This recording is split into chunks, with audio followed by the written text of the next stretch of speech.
a podcast to honor the gods. This better come with a sacrifice. Dave X Media.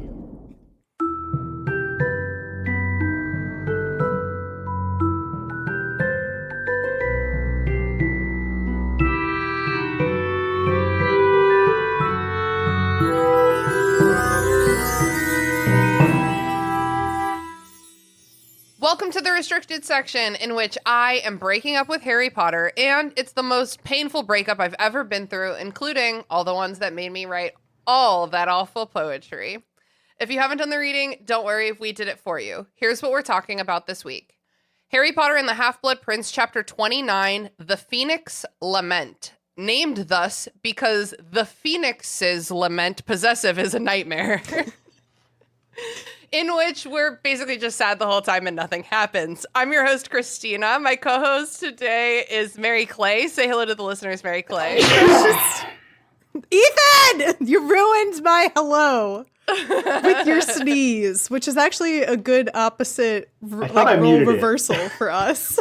No, it was very audible. Definitely didn't mute it, but that's fine. Fully sneezed thinking it was muted. Sorry. He sneezed with his whole heart. And now you have to keep it in because I referenced it. Yeah. Sad but nothing happened is, I think, a good way to sum up a lot of my day. Aw, wait, more than just the Harry Potter?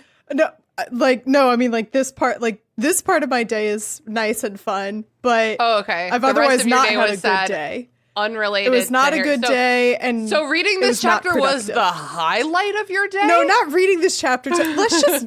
Hi, Ethan. Welcome to the podcast. Hello. Mary Clay, it's great to finally record the podcast that you're also on with you.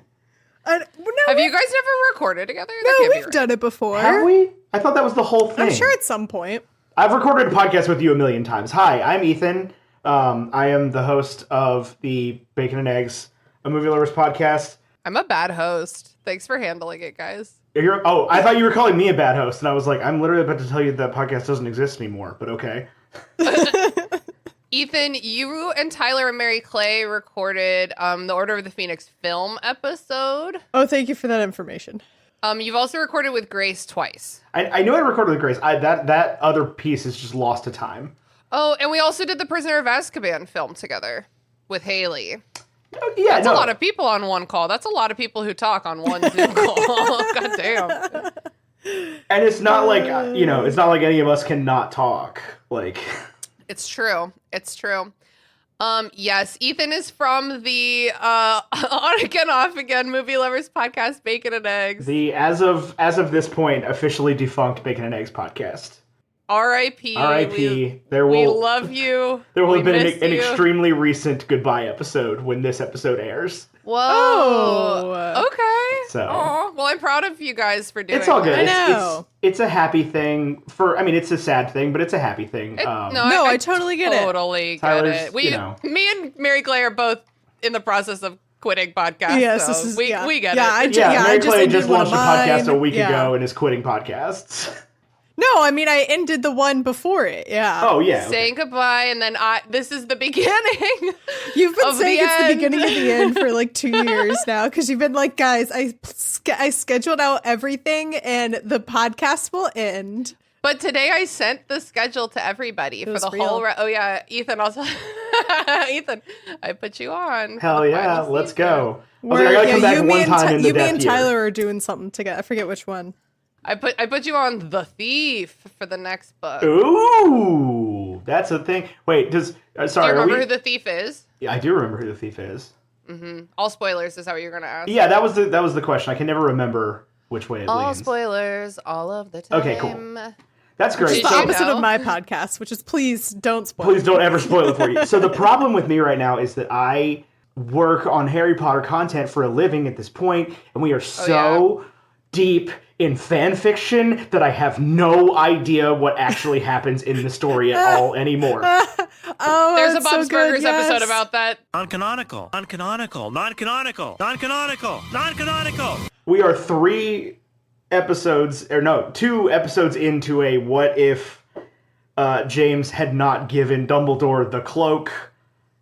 Oh. series of videos and everything in my head hurts, and I remember nothing. That would be so interesting if I wasn't so burnt out from this podcast. That would be so interesting fair. if I cared about Harry Potter. If I cared at all. Yeah, it was one of those things where, like, sometimes they have an idea, and I'm, like, editing the video, and I'm like, hold on. This is, as a person who's read these books too many times, this is actually really interesting. Oh, nice. Mary Clay, here's the beginning of a granny square, which is done with 12 double crochets into a magic circle. Yeah, I looked up to see what you were talking about because I don't know, I just, like, trying to verbally describe crocheting is hard. But yes, I see what you mean. I still don't understand what your original question was, but I'm glad you got there. My original question was, from the magic circle, how many do I need to chain to start the round of double crochets? And the answer was 3. For anyone listening, the answer is 3. Welcome to our crochet podcast. Well, someone said, wait, who in the Discord? Okay, wait, hold on. Someone in the Discord. Who was it? Our friend Gannon Bort said that our next on-pod project was going to be testing and rating free crochet patterns. Wait, are people watching this live? No, they're not. So it's like Which just is why audio. it's even sadder. So Ethan, how the fuck have you been since the last book? Dude, since the last book, I've been good. I got married. Oh yeah, congratulations. Mary Clay was there. Yeah, it would be weird if I wooed and I wasn't there. Christina was invited and did other things. Yeah, That's Christina fine. was supposed to be my plus So one, sorry. y'all, So and It's she fine. had better things to do that weekend. She sent me a very lovely message about it that I read a month later. Oh yeah, you did. That was like 2 days ago. Yeah. No, I think I didn't even have better things to do. I think I just said I will have just gotten back from being out of town and will be very sweepy. To be fair, you did actually say that to me in person. You were like, I would love to come. However, it's not that I'm busy. It's that I was recently too busy and like vibes. Yeah, and that's another fun update, Ethan, is that the last time we recorded together, we had not met IRL. know. I have hugged the Ethan.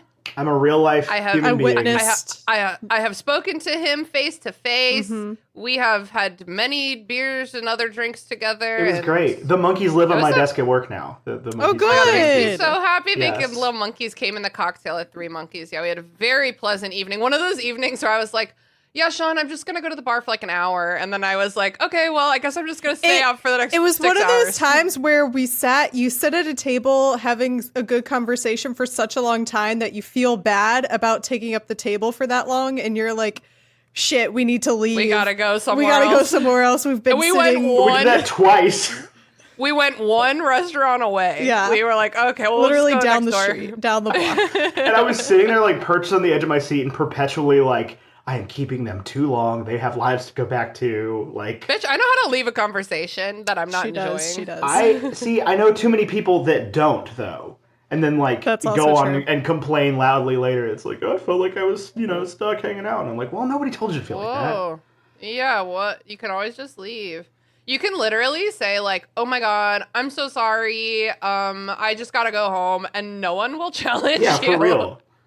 Just gotta go. That's the beautiful thing, that out of all the awfulness that came from COVID, the beautiful thing is that I feel like nobody feels obligated to do like anything or be stay anything anywhere. longer than they Yeah. want to be anymore.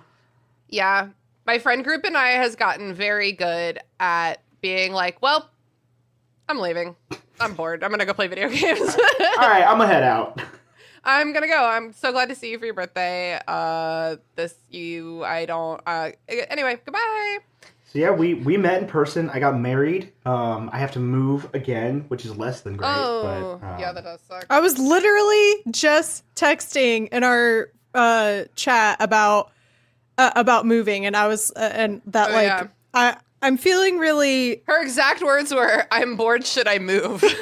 But actually, no. First, my words were, "Yeah, I just feel really. I feel like there should be some change in my life. Tattoo." Which is not a Yes. good reason. No, Yeah, hold on. Get a tattoo. Hold on. As somebody who is the proud owner of 17 tattoos, Yes. I am bored and need a change in my life is the only reason you That's should the get a reason. tattoo Tattoo, anymore. I know. That's the I know. reason.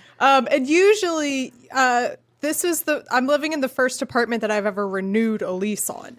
So usually I move thought every you had year. been there a long time. Yes, I have. I'm approaching. I'm on like a year and a half now, which is the longest I've lived in any place.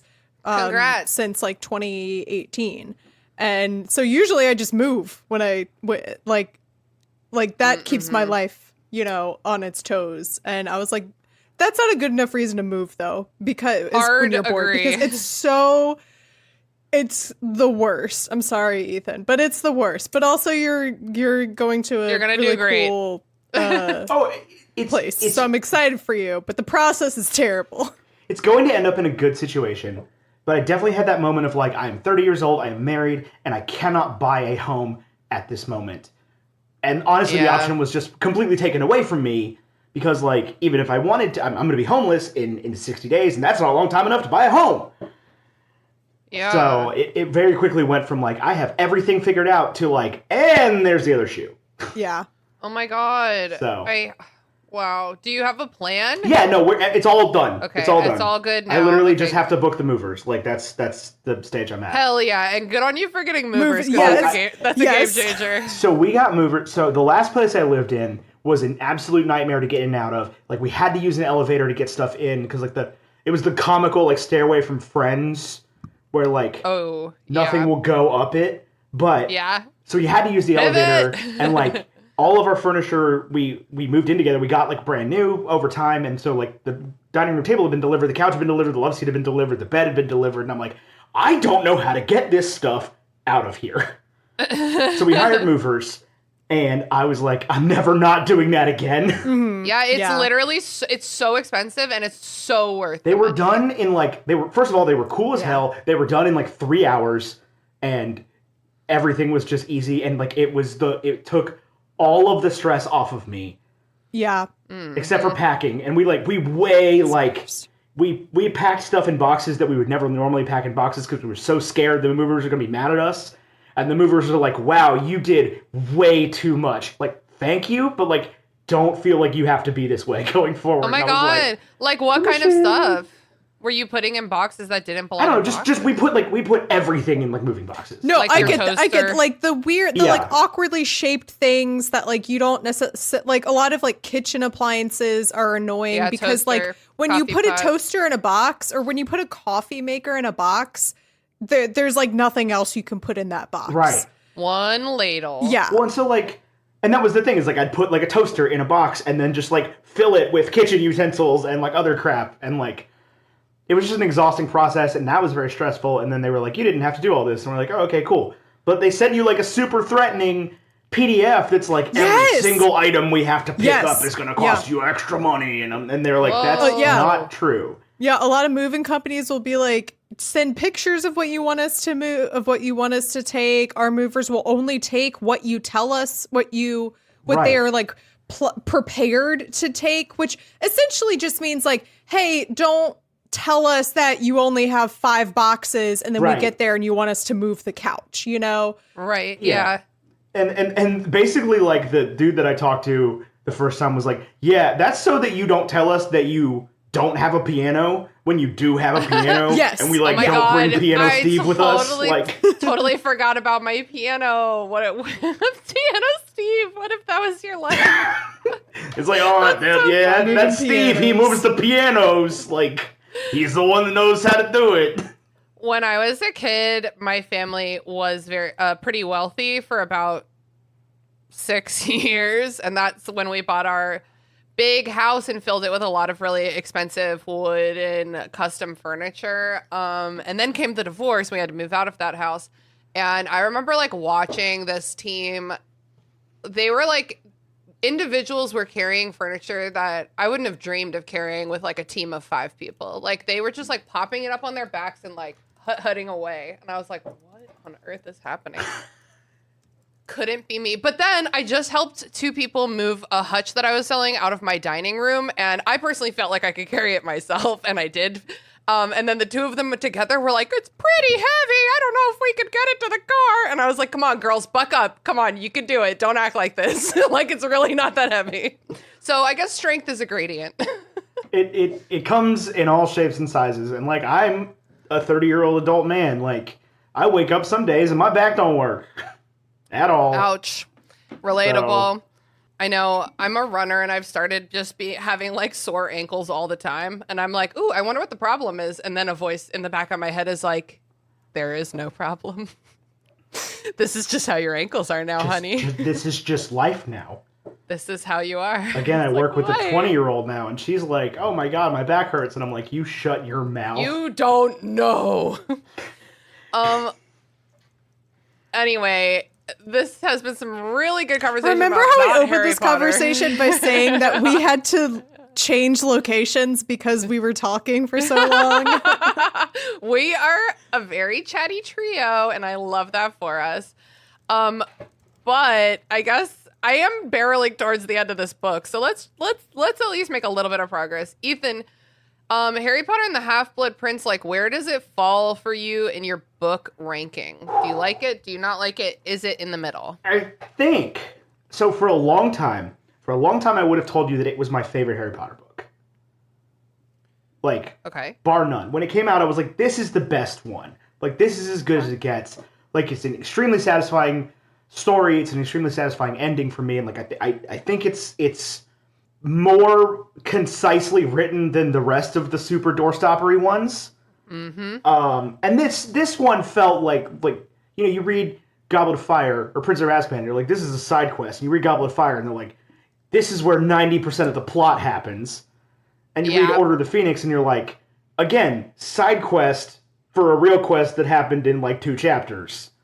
Yeah. And then this one, it's like, oh, no, we're doing the thing. Like, this is what the series is about. Like, we have introduced Horcruxes. A word that definitely wasn't made up in book 1. I can't stand when authors and creators do the, like, I've had it planned the whole time. No, you didn't. Stop lying. No, you just told yourself, wouldn't it be cool if you had to die in the end? Wouldn't that be so edgy? And then you just wrote yourself towards that. Yeah, the outline says Harry dies. Fill in later. Flesh out later. Yes. Literally, it was like, what if... And you know who else had this thought? Veronica Roth. What if my protagonist fucking died? That would really show them to expect things from a book. I still fuck with it. I still love that book. I still love that series. Divergent? Yes. Because she dies. Like, that was so refreshing. We can't. Okay. Ethan, I would love to invite you on Burn Before Reading to talk about this in more detail. Done. I will ride for those books. Are they good? No. Do I love them? Yes. Okay, then we can speak the same language. So, the Half-Blood Prince, Chapter 29, The Phoenix Lament. This is a politics chapter in the world of Harry Potter. And anytime we get a glimpse of the overworld, like, I love it. Like, Harry Potter is such a, like, this is a book about this boy that goes to this school and he talks to these guys. And just the, like, we have to plan Dumbledore's funeral. Like, who is going to be, like, oh, the school's decided that she's already headmaster. Like, the gargoyle let her in. You know, it lends you to think, like, what are the new passwords? Like, what are McGonagall's passwords? Certainly they're not candies. Like, that'd be funny, though. Right. It's, like, not like her, you know? It's still just candies, but they're, like, just really stern candies. Oh, yeah, they're, like, there's a Bob's Burgers Halloween episode where Bob buys, I don't remember what they're called, but I always call them Dr. Bitter's Bitter Drops. These were my grandfather's favorite. Dr. Peter's Bitter Drops. They aren't too sweet, you know? And then he feels bad and he goes out and buys the, like, sour chews or whatever, right? Yeah, baby sugar booms or whatever. Yeah. It's so hard to invent the name of a candy that doesn't already exist. I know, and they're all just, like, nonsense. Like, you can't make it sound not fake. It's like superheroes. Oh, yeah. I try to read superhero fiction from time to time, and I can't buy into it because they're like, this is Squid Man versus the human bug. Making up names for things is so silly because as you're writing it, you're just like, this sounds like nonsense, but, like, at the same time, you know, like Rivendell and Lothlorien and what's something different. from... He was a linguist. But what's the like Alderaan and Tatooine? Look at me dropping Star Wars shit. Whoa, those are all who like knows? nonsense words too. So like, okay, but Rivendell is like based in actual English, like parts of words, like the word Dell like actually has meaning and like Riven. okay, shut up. Like, whatever. Whoa. On the opposite is George Lucas, who's just like, I will name anybody, anything, in any place, anything I want. There's a character named Kit Fisto. No, I don't know that one. I just chastised the group chat because I watched A New Hope for the first time with y'all, and not a single person told me that it's called jizz music. Dude, literally all of us were terrified to open our mouths. We were like, don't Ethan, say anything. do you know who told me it was jizz music? Casey Winters. I've got bad news for you guys. What? Disney killed jizz. No, Disney will never kill jizz. We can't give them Did you just say that power. Disney? I think you just said Disney.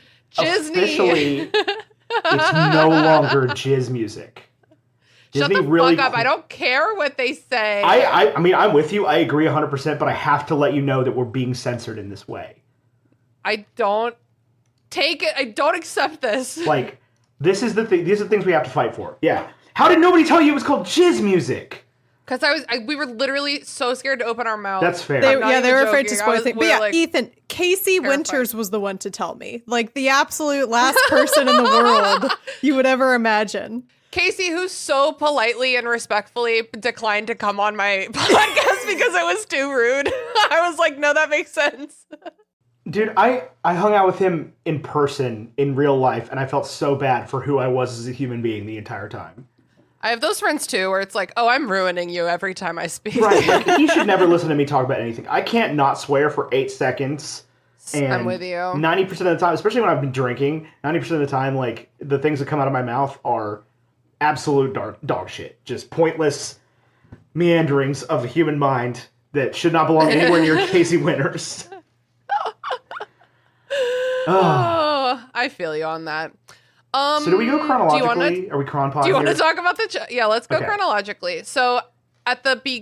okay, here's what happened. 2 chapters ago, Snape killed Dumbledore. 1 chapter ago, last chapter, we spent the whole chapter Harry chasing Snape through the grounds. And then we get while this fight is happening around us, and then we get I am the Half-Blood Prince reveal. Ethan, gotta ask you, do you care that Snape was the Half-Blood Prince? Do you feel like that was a really important, crucial reveal in this moment? So, What do you think? I was not much younger than Harry's supposed to be when these books came out. Actually, when did this come out? 2004? 2005. I don't know anything. 2005. I think it was Okay. either 2004 or 2005 because I was in 4th grade and I attended an event for Oh, yeah, the yeah. launch of this where, Oh my god. having not read Harry Potter at all, I correctly predicted that Snape was the Half-Blood Prince. I totally forgot about that, Mary Clay. Well done. It's my one moment of my childhood that I'm proud of. So this would have been the summer between 6th and 7th for me then. Okay. So I was 12 and some change. So I was younger than Harry at this point. Although I don't think that Harry has at any point felt like a 16-year-old up to through the entire series. He always still kind of feels and behaves and talks a little bit more juvenile-y than I felt like I was at that age. Yeah, I'll agree with that. He's emotionally underdeveloped for sure. Well, I mean, and can you blame him really? Yeah, hard that's no. valid. He has nothing and they give him nothing. Right, and he spends the entire last book, nobody listens to him at any point, even though he's right about everything. Yeah. Which we get some of that in this chapter of him looking at Hermione and Ron I was fucking right. Yeah. So when I found out that Snape was the Half-Blood Prince and Snape killed Dumbledore, I was 12 and a half years old, right? This was the first time that I had watched a red herring start and finish, in my existence. Okay. I think I lost any trust for any literary character when I watched Snape kill Albus Dumbledore. And I think I've carried that with me. It's I'm always somewhere between this and The Village taught me not to trust anybody about anything.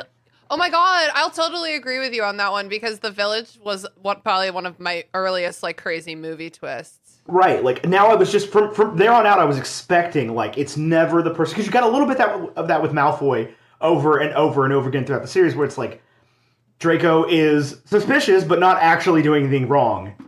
Yeah. Constantly, other than just being a dick.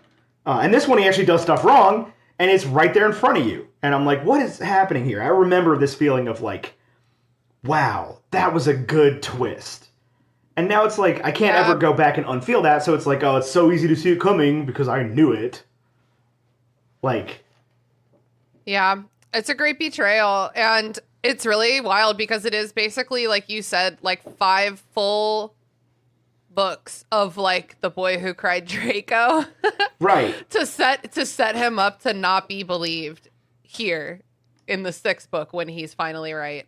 Yeah, I've been, every time I talk about the plot now, I've not quite necessarily come to, like, I'm a full Drarry shipper, but, like, they are definitely too obsessed with each other the entire time. Oh, it's gay. Oh, it's gay.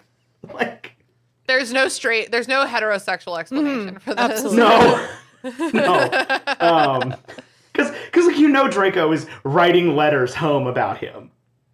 Oh my god, for sure. Like, I don't know. Okay, wait. We still haven't started the chapter yet. Okay, so listen. So last chapter, we caught the Half-Blood Prince. So you didn't answer my question, which is, do you care if Snape is the Half-Blood Prince? So you do, because it was like a great betrayal. Is that what you meant, do I care, like, internal to the story? Or, like... Yeah, like, is that like do you think that's like the right time to drop, like, a kind of whatever reveal? Like, do you like the build-up altogether, or is it like, what, man, you just killed a guy in front of me? I actually think that that is the moment where the whole, like, Snape redemption storyline falls apart for me. Is like, he just killed Dumbledore, which obviously he feels bad about to some extent. And, like, you get a little bit of that from, like, interpretation here in this chapter where it's you know, he attacks Flitwick and he, you know, has to lie to the girls and he has to make a lot of people believe that he is a bad guy. But then in the previous chapter, as soon as he's face to face with Harry, he's like, I do actually suck, though. Like, I am kind of a piece of shit. And I'm blaming you for the fact that your mother didn't love me, which is nuts. Yeah. Imagine how athletic you have to be to make such a great leap of faith. So I was like, I don't think Harry's that athletic. That's a nat 20 athletics leap of faith. But yeah, so him telling Harry that, oh, I am the Half-Blood Prince, like, I would almost, I don't think it's the right time to drop it. I do care that he is a Half-Blood Prince because I think that, like, the fact that Harry tries so hard not to learn potions from Snape and then learns potions from Snape is just really a good piece of, like, karma there. Yeah. At the same time, though, I think it tells, but I think it also shows what a bad teacher Snape was, because he clearly had this ability to teach potions to other people in a way that made the, like, chemistry and whatever behind it easier, but he made it so terrible that if you were to just, like, if you take him out of the environment, Harry does well with his instructions. So Snape is also just a bad teacher. Oh, 100%. It's true. But, like, Hogwarts has a lot of bad teachers during Harry's tenure there. Like, the fact that these kids know how to do any magic at all is astounding. Other than Transfiguration. Like, Transfiguration charms. Got it on lock. You got Flitwick, who's good, and a McGonagall, who's good, and I guess Sprout. But you don't get a ton of Sprout in the books, and We've never been in herbology to, like, be in a lesson. We've only been in herbology to do, like side quest backstory stuff. Right. Yeah, it's for gossiping. Right. They're like, oh, Neville's good at herbology. And I'm like, I sure would have loved an example of that. He grows weed. Ever. We never talk about it. One thing that just occurred to me is, because I've been saying that, like, the Half-Blood Prince reveal is, like, misplaced and distracting here. And, like, why do I care? But I just thought of a reason why. And it's that, like, the only two things that connect Snape to Harry, really, like, in terms of big story, are Lily and the Half-Blood Prince. And I reject the Lily thing whole cloth. So having him be this master figure to, like, Harry's Padawan. I was like, can I say that word? Don't know. It means, like, literally nothing to me. Perfect. Yeah, it's like a very interesting way to connect these two characters, because, like, Harry enters into it, like, so willingly and, like, almost, like, obsessively, you know? So it's like Harry's, like, weirdly in control of, like, his relationship with the Half-Blood Prince, who is Snape. Like, it's just, like, an interesting addition to their dynamic. And the only thing that truly connects them that is real, other than Lily, which I don't buy. The thing about this is the reveal right now is like, does Harry go on to then use any of the spells or the skills that he learned from the book in like a meaningful way in the next book? No. He might use Sectum Sempra again because he likes that one, but I don't think in a meaningful way. So I would almost say like that it could have been used as an opportunity to tell Harry that even if it's, you know, a person he shouldn't trust, that like the magic in it is probably safe. Yeah, interesting. Yeah, a lot of things could have been done with this book. I think that it ended up just being kind of like not. And honestly, I think if they had just named the book something else, I don't know what you would call it, but if you took maybe a little bit of pressure off the Half-Blood Prince being like... You mean name the book by J.K. Rowling after something than the book by Severus Snape? Yes, name the... Gotcha. Harry Potter and the book. Horcruxes or whatever, yeah. Right. Yeah, we've talked about this before. Any other ideas for what you'd call this? Harry Potter and that time he got laid finally one time? Harry Potter and the nice skin, you know? Great addition in the movie. Harry Potter and the horny Horcruxes. Oh my god, and this is the thing, perfect. is like, because I go back and forth between this and like Goblet of Fire, right? And it's like, it's so hard to come up with another name for a thing that already has the name that you know, and maybe don't love, but like associate with it, that I'm like, totally. what else do I call this? Because some of them it's like Harry Potter and the Order of the Phoenix. It's like, other than maybe Harry Potter and the like Prophecy of Peril, which is way too Lemony Snicket. Horrible, yeah. But like something like that, something about the prophecy. What else could you possibly name that book, right? It's the Order of the Phoenix. Yeah. I think that like I'm thinking The Prisoner of Azkaban could have been named a couple different things. Like Harry Potter and the Marauders would have been, I think, an interesting title. I think so. I actually like Prisoner of Azkaban as a title because that's when it sort of almost moves into that like, oh, they're going to be poetic now. I do like it, but I'm saying out. that I think alternatives exist. Sure. But it's like Harry Potter and the Sorcerer's Stone, Philosopher's Stone. Like, that's what that book's called. Like, that's the thing. The Chamber of Secrets. That's what that book's called. Like, I will fight you about Harry Potter and the Goblet of Fire because on principle, I reject that the Triwizard Tournament involves 2 cups, the Triwizard Cup and the Goblet of Fire. That's fucked up. That's stupid. You don't need 2 cups in your tournament. Call the book Harry Potter and the Triwizard Tournament. Yeah. Let it be called the Triwizard Cup. There's no need to have a Goblet of Fire. That's dumb. Yeah. 100%. Yeah. No, yeah, I was not defending Goblet of Fire at any point. I think that's the worst named book in the Hey, after in the Harry series. technically won the Triwizard Tournament, do you think he saved the trophy? He never mentions it again. But I guess he could have. Like, what happened to the trophy? Were they love like, the idea well, it feels weird to display it now? I love that it's just in the idea that it's like in the beaded bag when they're walking around in book 7. Like, yeah, I was thinking he could have just thrown it in his chest and never thought about it ever again, his trunk or whatever. yeah, it's probably in the school's trophy case. Oh yeah, honestly, Dumbledore probably was like, "Nah, man, don't give that to him. Put that in the trophy room." Yeah. At the end of the last chapter, Harry went to Dumbledore's body. Yep. Dumbledore's dead on the ground. I told you, I've been in this nightmare where Dumbledore's been dying in slow motion for like a month of my life. Yeah, Dumbledore's been dead for weeks.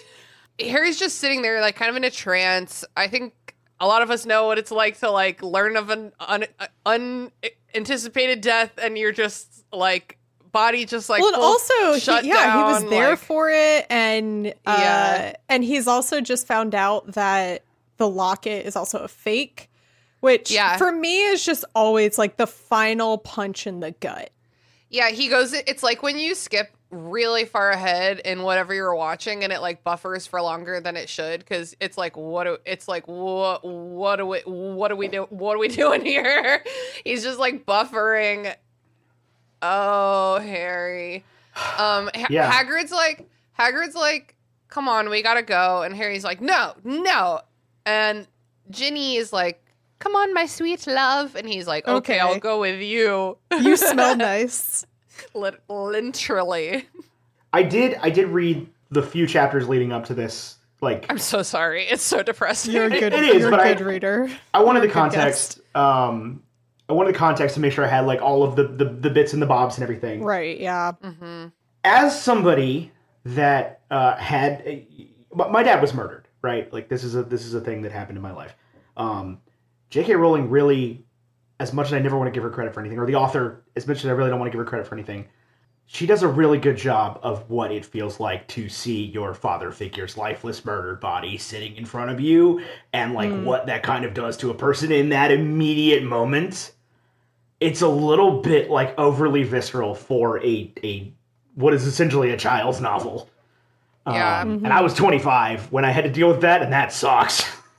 It's vivid. It's visceral. I've heard similar things about like not obviously a completely different circumstance, but I've heard similar things about like how Harry like reacted immediately and then like distantly after Sirius's death, about how like just the way that she writes like trauma and grief, I think is one of her strong suits, from what I've heard from people who identify with different parts of all the trauma that's depicted in this series. It sucks to give her credit, doesn't it? I think that you just we don't have to respect her person. We can still respect parts of her craft, you know? I mean, the bro clock's right twice a day, right? Like everybody who takes time out of their daily life and makes it their job to sit down and put words on paper, theoretically everybody's going to be good at something. If everybody finds that thing, it's great. If not, but like there's always going to be parts of any book that are theoretically better written than other parts. Like everybody's got a little bit of a piece of story to tell. So, but yeah, it's just it's like it's tough to read. It's a tough read. I mean, I was like standing in the kitchen listening to this with my husband, and he was like, "Where does the Tupperware go?" And I was like, "I need you to not. I need you to leave me alone to listen to this." It's so deeply sad, like in a way that like I read this chapter like out of context of the rest of everything. Like I sat down to open this chapter, hard to dive in, and just read it, and I like was legitimately tearing up at some point. So I just know that if I had been like fully immersed in it and I was like reading chapter to chapter, you know, I would probably be sobbing, because it's so, and like it like the grief of it just like keeps going. Because we'll get to it in a second, but like the worst part for me is when they get to the hospital wing, and I realize, oh, the rest of them don't know. Let's do it. Harry and Ginny go up to the hospital wing because that's where everyone is gathered. Nobody else is dead, but Bill is not okay. Greyback attacked him. Nothing's really working to help heal his wounds, and no one knows what's going to happen because Greyback is a werewolf, but it wasn't the full moon when he was bitten. So it's like, is he going to be half a werewolf? Which honestly, in a moment like this, is kind of like a silly little distraction. Being like, ooh, half werewolf, brother. Like, that'll be fun. Yeah. Lupin's like, he'll have some wolfish tendencies. And I did imagine like, what, like wolf ears? Like what wolfish tendencies would he want to have? Haven't you ever read of a male love interest, or probably girls too, but I feel like all the time male love interests are described with wolfish smiles. It's usually like a villain character, I'd argue. Oh yeah, like Hook from Once Upon a Time. That's my latest. That's my latest thirst. Ah, God. Hook. When he tells Emma, "Good girl," I died. We have to move on. I died, and I went to heaven, and that's where I live with my husband Hook from Once Upon a Time. Okay, so Ginny tells everyone that Dumbledore's dead. Hey everyone, Dumbledore's dead. Harry tells the story basically really quickly about Dumbledore. Well, whatever, Dumbledore's dead. Hang on. Well, Ron first is like, "Where's Dumbledore? Oh, yeah. Dumbledore should know." Like Bill got hurt basically, protecting his school. To take responsibility. He needs to get up here, and he'll know how to fit. And then Ginny cuts in and says, like, "Ron, Dumbledore's dead. He's dead. He's literally dead." And like everyone is like, "What the fuck?" And like Lupin starts like crying, and Harry turns away like as if in disgust. Harry's like, "Ooh, can't watch that." I don't think it was in disgust. I think it's very akin to like when you're a kid and you see your parent crying and you're like, I've never seen this emotion before from you, and I don't know how to treat it. Oh. Yeah, I'm with that. I guess I didn't feel that way when I was a kid. I'm with that. I also really didn't. I was kind of taught from that like men and boys cry all the time from like a young age. My dad was a sort of a weepy type of motherfucker. Yeah, no, I'm with Mary Clay here. I think that Harry's it's just so much for him. Like he can't. I got you. He cannot watch another adult, and I don't Okay. think it's like discussed maybe so much as like Harry definitely has that moment of like you weren't there with him, like you don't know what I know, you weren't there with it. Like how can you feel this thing as much as I feel this thing? Okay. I accept these explanations. That does make a lot of sense. And, like, obviously, I give him credit. He's been very recently extremely traumatized. I guess just compared to the last 6 solid books of him being like, oh, no, a feeling. I must run away. I mean, I think it is kind of similar to that of, like, he's not equipped to handle it. So he looks away because in that moment, that's as much privacy as he can give to Lupin. Okay. Fox is like singing. That's what the name of the chapter is after, like Fox is singing throughout the whole chapter. It's like this long, sad lament, and they're all just like listening. They have to remind you so often because like it's like a jump scare every time it comes back up throughout the chapter. That Fox is Yeah, I just think still they out there mentioned it probably screaming. like 3 or 4 or 5 times. Like, yeah, it's This was a failing of the movie. I mean, obviously the movies have a lot of failings, but like music is something that books cannot do. And I don't think they adapt like a Phoenix Lament in any way in the film adaptation. No. And that's such a shame because it's like that's such like a lost opportunity to have like really shut up, Mom. Sorry, my mom was calling me. That's such a lost opportunity to have like such a beautiful piece of score to undertone like this whole thing. And there is like a really beautiful piece of score when they do like the wands up thing for Dumbledore, but like a Phoenix Lament would have been like a really cool thing to see it like actually play out. Yeah, I totally agree with that. And I think it wouldn't have been that hard to just make some like cool, vibey, weird sing-song sounds, you know, like some crazy future sci-fi, like singing. Like that's what a Phoenix sounds like, sure. You know what I mean? Like it wouldn't have been hard.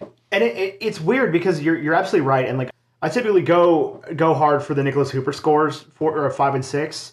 Like I think the way he handles the individual character motifs throughout the course of both of those movies is phenomenal, and it's just it does really feel like a moment that's lacking. And I think the piece is like called Dumbledore's Farewell or something like that. It's a beautiful piece of music, and you're absolutely right, but it does feel like it's missing from the movie to the point where when I get to this chapter, every time I read the book, I'm like, what?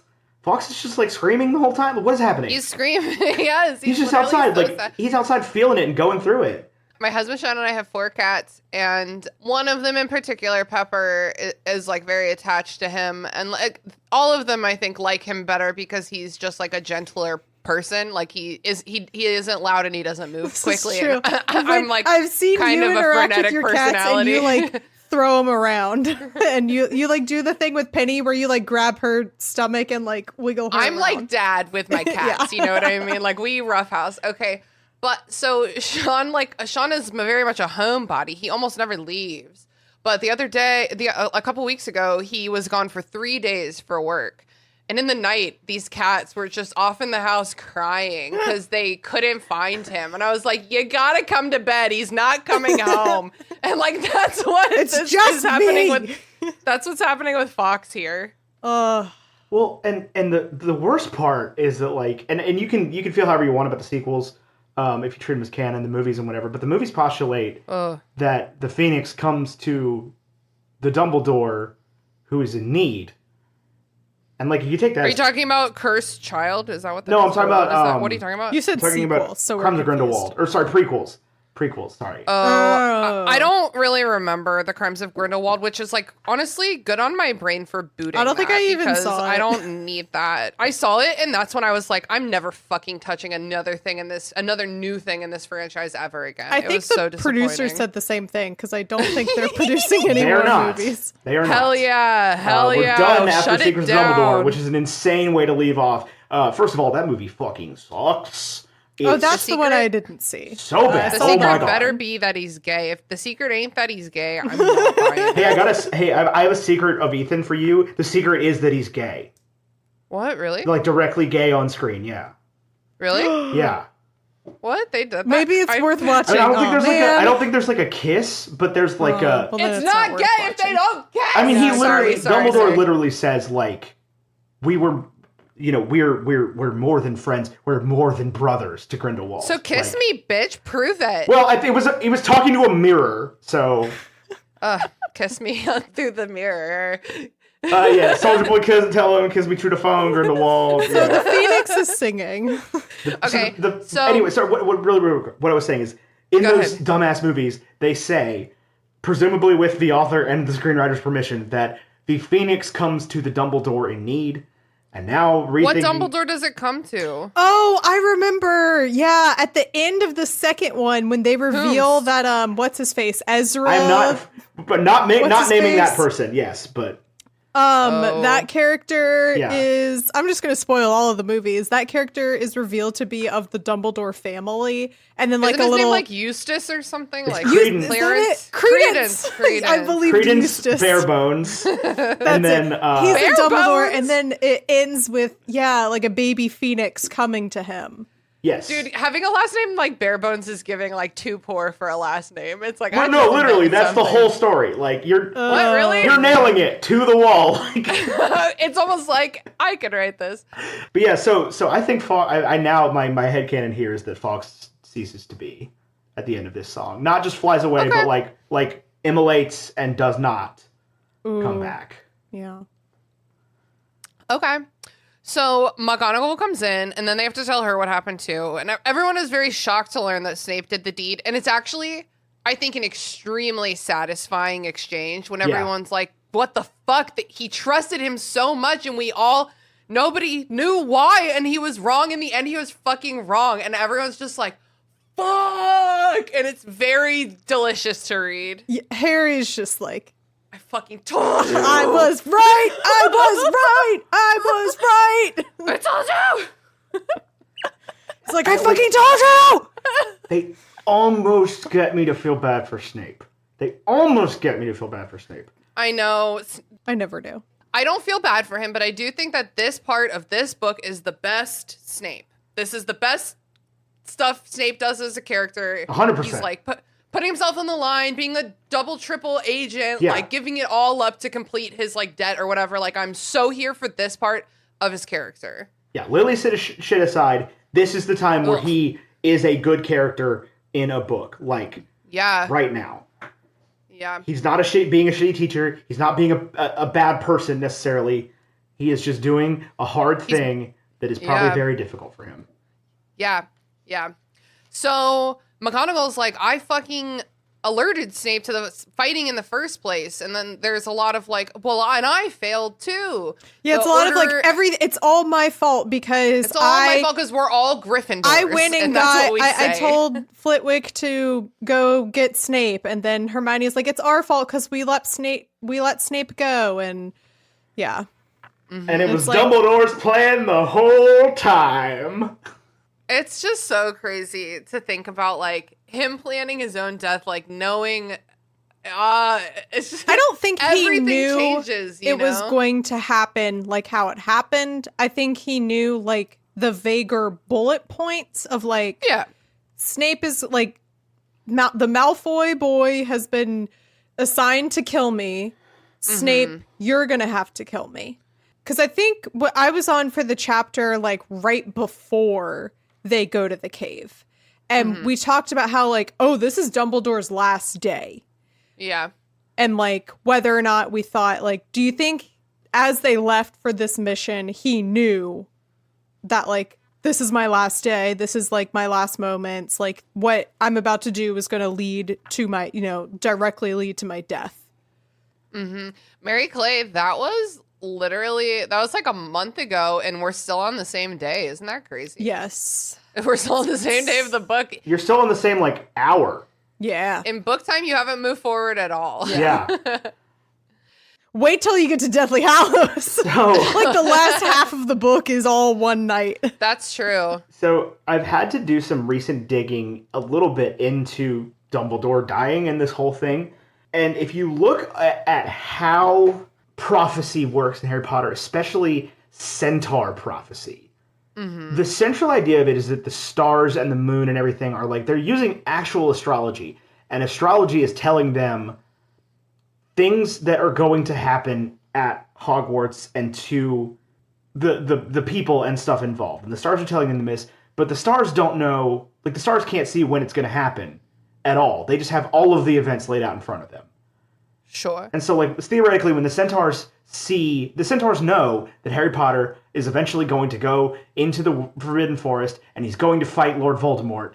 Into the forest and again. he's going to be killed by Lord Voldemort. Killed, air quote, killed by Lord Voldemort. So when they see him, theoretically, according to the way their prophecy works, when they see him in the Forbidden Forest fighting Lord Voldemort in book 1, because the question is, why didn't the centaurs stop Voldemort from killing the unicorn, from doing this, from attacking the child, XYZ? And it's like, because they don't know the damn difference.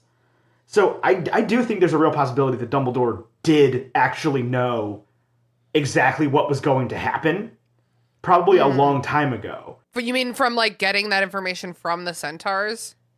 Yeah, because, like, I cannot imagine that Ferenz, once he banished himself, or got banished, did not just tell Dumbledore these things. Oh, true that. Because there is because he's still at the castle now. Right, exactly. There is a certain point of this series where it does start to feel like Dumbledore kind of was maybe pulling the strings a little bit more than he lets on. Dude, and he lets on kind of a lot, actually. So Yeah. he's really running everything. Who run the world? Dumbledore. Yeah. The Order and the Dumbledore's army, they tell their side of the story. Malfoy got past the DA who were guarding the Room of Requirement using instant Peruvian darkness powder. Which, twins...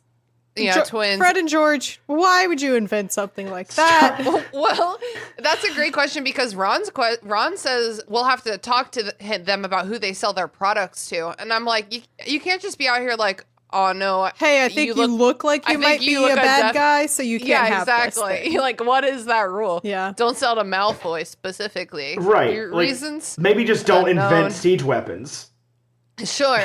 And then Hermione and Luna had gone to guard Snape, but like Flitwick went in and Snape came out saying that Flitwick had collapsed and needed help. But That's Snape so collapsed sus. him. That is so It's sus. really, Be like, like- yeah, I don't know, he fell. Bye. I think both of those girls have extremely high empathy, and he took advantage of their reflex to go check on their professor. To get away, yeah. Yeah. When you read a book, it's sometimes hard to believe, but then like when things happen to you in that moment, you're kind of like, oh shit, okay, sure, yeah, fix everything, fine, yeah, absolutely. And then I'm sitting there on my couch with a glass of wine, just like, these dumb bitches. Why would they go in there? What kind of wine do you like, Ethan? The one that comes out of the bottle. Really? You like all wines? Pretty much, yeah. Wow, that's nice. I have really yet to. I think I poured out one bottle of wine in my entire life. Like, ooh. How bad was it? oh, it was awful. Where'd you get it? I got it from that like Wink company. Oh, yeah. Or no, I it might have don't been know that. Naked Wines. One of those like wine delivery services that come with the thing. Oh. But it was like their like wine of the month that month, and it was the worst So bad Chardonnay you I've had to get rid of ever it. had in my life. I'm drinking one Vine Day Merlot, which our friend Court left at my house, half a bottle after we drank Thanks, half Court. of it. So now I'm drinking the other half. Yeah, thanks, Court. There's some part of me that is like a super wine snob, and I love to like do the vineyard thing and learn about all the wines, and there's some part of me that's like, there's nothing in the world better than a $6 Cabernet Sauvignon. I completely agree with you. And my backup bottle of wine is Lindemans, which is my favorite, or Lindemans, which is my favorite, like $5 or $6 Cab Sav, which I purchased from Kroger. I go giant 47-pound rooster for mine. Yes, hell yeah. That's really solid too. That's like my go-to. Like I'm gonna open a bottle of wine and drink it straight out of the bottle tonight kind of wine. So Hell yeah. So enter Molly and Arthur Weasley with one Fleur Delacour. They confirm that Bill's gonna be okay, but Wolfie, they're talking about like, oh, did you hear Dumbledore's dead? Did you know Dumbledore's dead? Molly starts weeping and is talking about like, oh, like this is so sad. Bill, he was so handsome. I guess it doesn't matter, but he was going to be married. And Fleur takes great offense, naturally, and good for her. Yes. And Fleur calls out Molly And she's like, you are literally hoping we're going to break up over this. Well, fuck you. I don't care if he's not hot anymore because I'm hot enough for the both of us. And fuck you, I'm still going to marry him. I love that moment. It's so good. One of my favorite lines, maybe in any book ever, is when Fleur Delacour just goes, I am good looking for both of us, good enough for both of us, don't you think? Where she's just it's like... so good. She's like, I'm not even going to listen. Listen, Molly, I know you don't fucking like me. I know that you don't want me to marry your son. And you've decided that I'm vapid and unimportant and I don't have any right to marry into this family of yours. Bullshit. Well, and like, put yourself in Fleur's perspective right now. Like, first of all, she's been living, I think, with Molly and Arthur this whole time because she works at Green Gods. Yeah. And they've been, I guess, shitty to her this whole time, or at least like not very warm. I think a lot of the time it's just Molly and Fleur vibing. Can that be right? And now Fleur is in a state of heightened emotion. Her fiance has been like gravely injured. She's been polite for months. And now like she's so worried about her fiance, and his mom has the audacity to act like she's not even part of the picture anymore. Like, good for Fleur. And Fleur is like, fuck you, and I will do that. And she takes the sponge to sponge off his brow or whatever. And I'm just gonna say the rest of this cute little arc. So she like is sponging him briefly, and then Molly's kind of like appraising her. And I feel like Molly is being like, okay, so she can shout like us, and she can stand her ground, and like she's gonna stand by my guy, like my firstborn son. So Molly's like, like our great Aunt Muriel's bridal tiara would look really good on you. If I'll get it for you if you want it. And Fleur is like, that would be nice, thank you. And then suddenly they're crying and hugging each other, and I just think that this is like a really beautifully written, like it's like woman to woman moment. Exactly, yeah. I like burst into tears every time I read it. Like I imagine tears. Fleur being like, that will be nice, thanks. Just like very like, because she was just in like defensive mode, and so she's still kind of in that. She's like, yes, that sounds lovely. So I have had Gilmore Girls in the brain for various reasons over the past week and some change. I literally just texted about it this morning. Sorry. I had this like image of Zach and Mrs. Kim just like arguing at each other about Lane as Molly and Fleur. Just this like of Molly just be like, fine, you can marry my daughter. Like, we go to Seventh-day Adventist Church. That's where the ceremony is. Deal with it, but fine.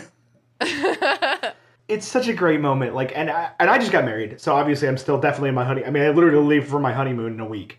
Congrats! So I'm still in the honeymoon phase of my relationship, but like, there's no amount of physical scarring that this woman could undergo.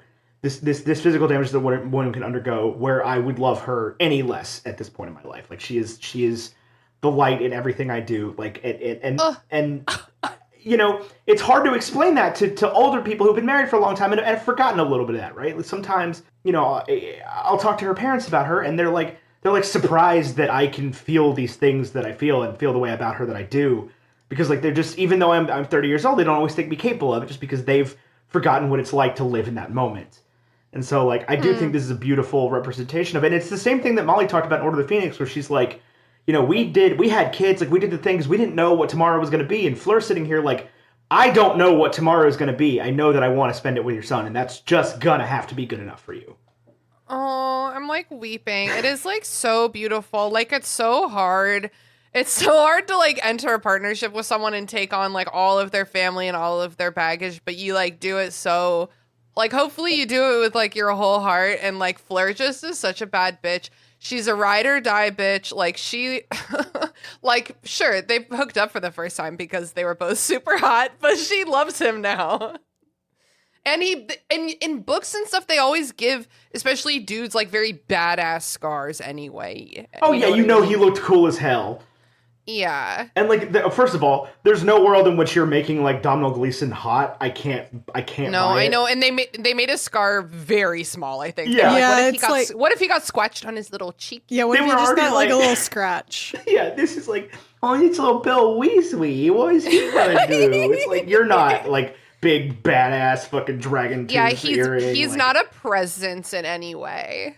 No, and sorry, Domhnall Gleeson, if you're somehow listening to this, I do truly love you, man. Like you are. I do one too, of but my just favorite not, acting humans he in doesn't the world. have he doesn't have firstborn energy. No, that's the perfect way to describe it. Imagine this was the first episode he listens to, and he's like, "Wow, damn, they really came for me." Domhnall Gleeson, I watched Frank on purpose. I love you. Oh, what's that? Which Frank is that about? Okay, so if you want to watch a really insane movie, it's Domhnall Gleeson and Michael Fassbender. Michael Fassbender wears a big like paper mache head the entire time. And they're in a weird like band together, and it's an insane movie. Oh, that's fun. That's a fun premise. From like not 04, like 14, something like that, 2014, maybe earlier than that. I don't know. Maybe I'm wrong with that. I have no idea. I saw it and it was fucking weird. But Domhnall Gleeson is just delightful in it. Okay, I don't think I've ever seen him in anything else. At least not that I've remembered him in. Okay, so I know that's bullshit. what? I'm not gonna tell. What? Never mind. Don't worry about it. I'm Googling it. Oh, me too. Like, what have I seen? Wait, is that really his? Oh, I did name? see About Time. I forgot about that one. Yeah, Wait, no, wait. I haven't seen him. In Yeah, anything. just close it. Oh yeah, you close it. Oh, No jeez. spoilers. No spoilers. Oh, did I? It hasn't come out yet, but I found out that what's his name? He's been in so many things. Childish that I've seen, actually. Gambino is Lando. What's his name? Oh, yeah. That's not Donald Childish. Glover. Donald Yeah, Glover, Donald yes. Glover is Lando Calrissian. Yes. Yeah, that's a very fun casting. It's that. I was like, I can't- didn't I cannot say anything else. Okay. Fleur is like, I would like a sexy werewolf husband. And Tonks is like, see, me too. I remember being 12 and a half years old and being like, what the fuck? Everybody's in love and dead. What's happening? The movies, I think, do a particularly bad job of, Oh, it's non-existent. well, not even that, Yeah. but like of like remembering that Remus Lupin is like 27 and Tonks is like, I don't know, whatever. No, at this point, Remus is, He's got to be in his Mid-30s. 30s. Yeah, he is my age. and I'm sorry, Tonks is like, Was Tonks James is in her not 20s. Was James not like 21 when he died? Like, yeah, but Yeah, and that that's- was 10 years ago. yeah, that was 10. That was That was 15 years ago. Because Harry he's is 15. 35. He's like 37. if I look like okay, a little older. Harry if is I 16, look like actually. if I look like David Thewlis looks in this movie when I'm 36 years old, I might just pass away. I might just cease to be. That man, that's a We don't have- 55-year-old man. We don't have the budget for another funeral this season, Ethan. All of the adults were cast much older than the characters were in the Yeah. books. No, yeah, Like yeah, what Alan, I'm like saying is, Snape is also in his mid-30s. Yeah. You know who was not in his mid-30s? Alan Rickman. Alan Rickman. Yeah. Well, and I halfway believe that this whole Snape storyline was written because of Alan Rickman and not vice versa. It's like, what if he was redeemable? Right, And it's it's like, like- too late, man. What if It's I too get? Yeah. late, What if I gave actually. like She a got- really great actor some really good acting stuff to do? I She think got is 5 what- books in, and then they were like, "Oh, we cast Alan Rickman to play Snape," and she was like, She's like, "Fuck, great. God, that's Yeah, good." what am I gonna do with that? Oh, I have to make him the. I have to redeem him. I have to do it. I have to fix this. Okay, I want to read this line because I think J.K. Rowling confused some of the red herrings that she was coming up with. Okay. It had not been Sirius that Tonks had fallen in love with after all. No, Harry speculated Well, they about that. speculated that, didn't they speculate that she was potentially upset that Bill was dating someone and not her? No, the only thing we've gotten about that is Molly Weasley being like, I've been inviting Tonks around trying to get Bill to fall in love with her Okay, instead. so that's the part. Tonks is not into that. But also, I mean, they also do originally say like, oh, well, Sirius was her cousin, so that's why she's upset. So I feel like it, and I'm also coming hot off of the reveal that Luke and Leia are siblings. So the incest thing, I know that like they're distantly, and I've also been watching The Crown. So I know that they're very distant cousins, but they're like that is not very distant. I think they're second cousins. she didn't have to be like, oh, well, she was in love with Sirius. She didn't have to do that. She didn't have to do that. She didn't have to imply incest. Authors, are you listening? She didn't. You do not have to use incest as a plot point. Yeah, it's true. And in the past, when she's talking about like the sacred 8 pure blood wizard like bloodlines or whatever in this universe, she talks about how like she doesn't say because incest, which is like what we're getting at here. She says everybody's lying because there's no way they could intermarry that much. You know what I mean? Yeah. New fantasy authors, if you're listening up, you don't need to use incest as bait, and you can wait at least 8 pages before you mention slavery in your fantasy novel. Oh my god! In fact, you know what? I would say you don't need either of those things. I would agree, at all. but hey, I'm trying to take the inch before I take the mile. Because even though I love Brandon Sanderson, I open his books and it's like, slavery!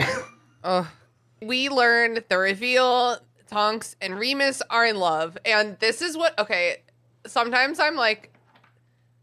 in front of our friends, I say something to Sean, and then there's this look in his eyes, and I'm like, oh, okay, this is the kind of thing that I say out loud, but you don't say out loud. Okay.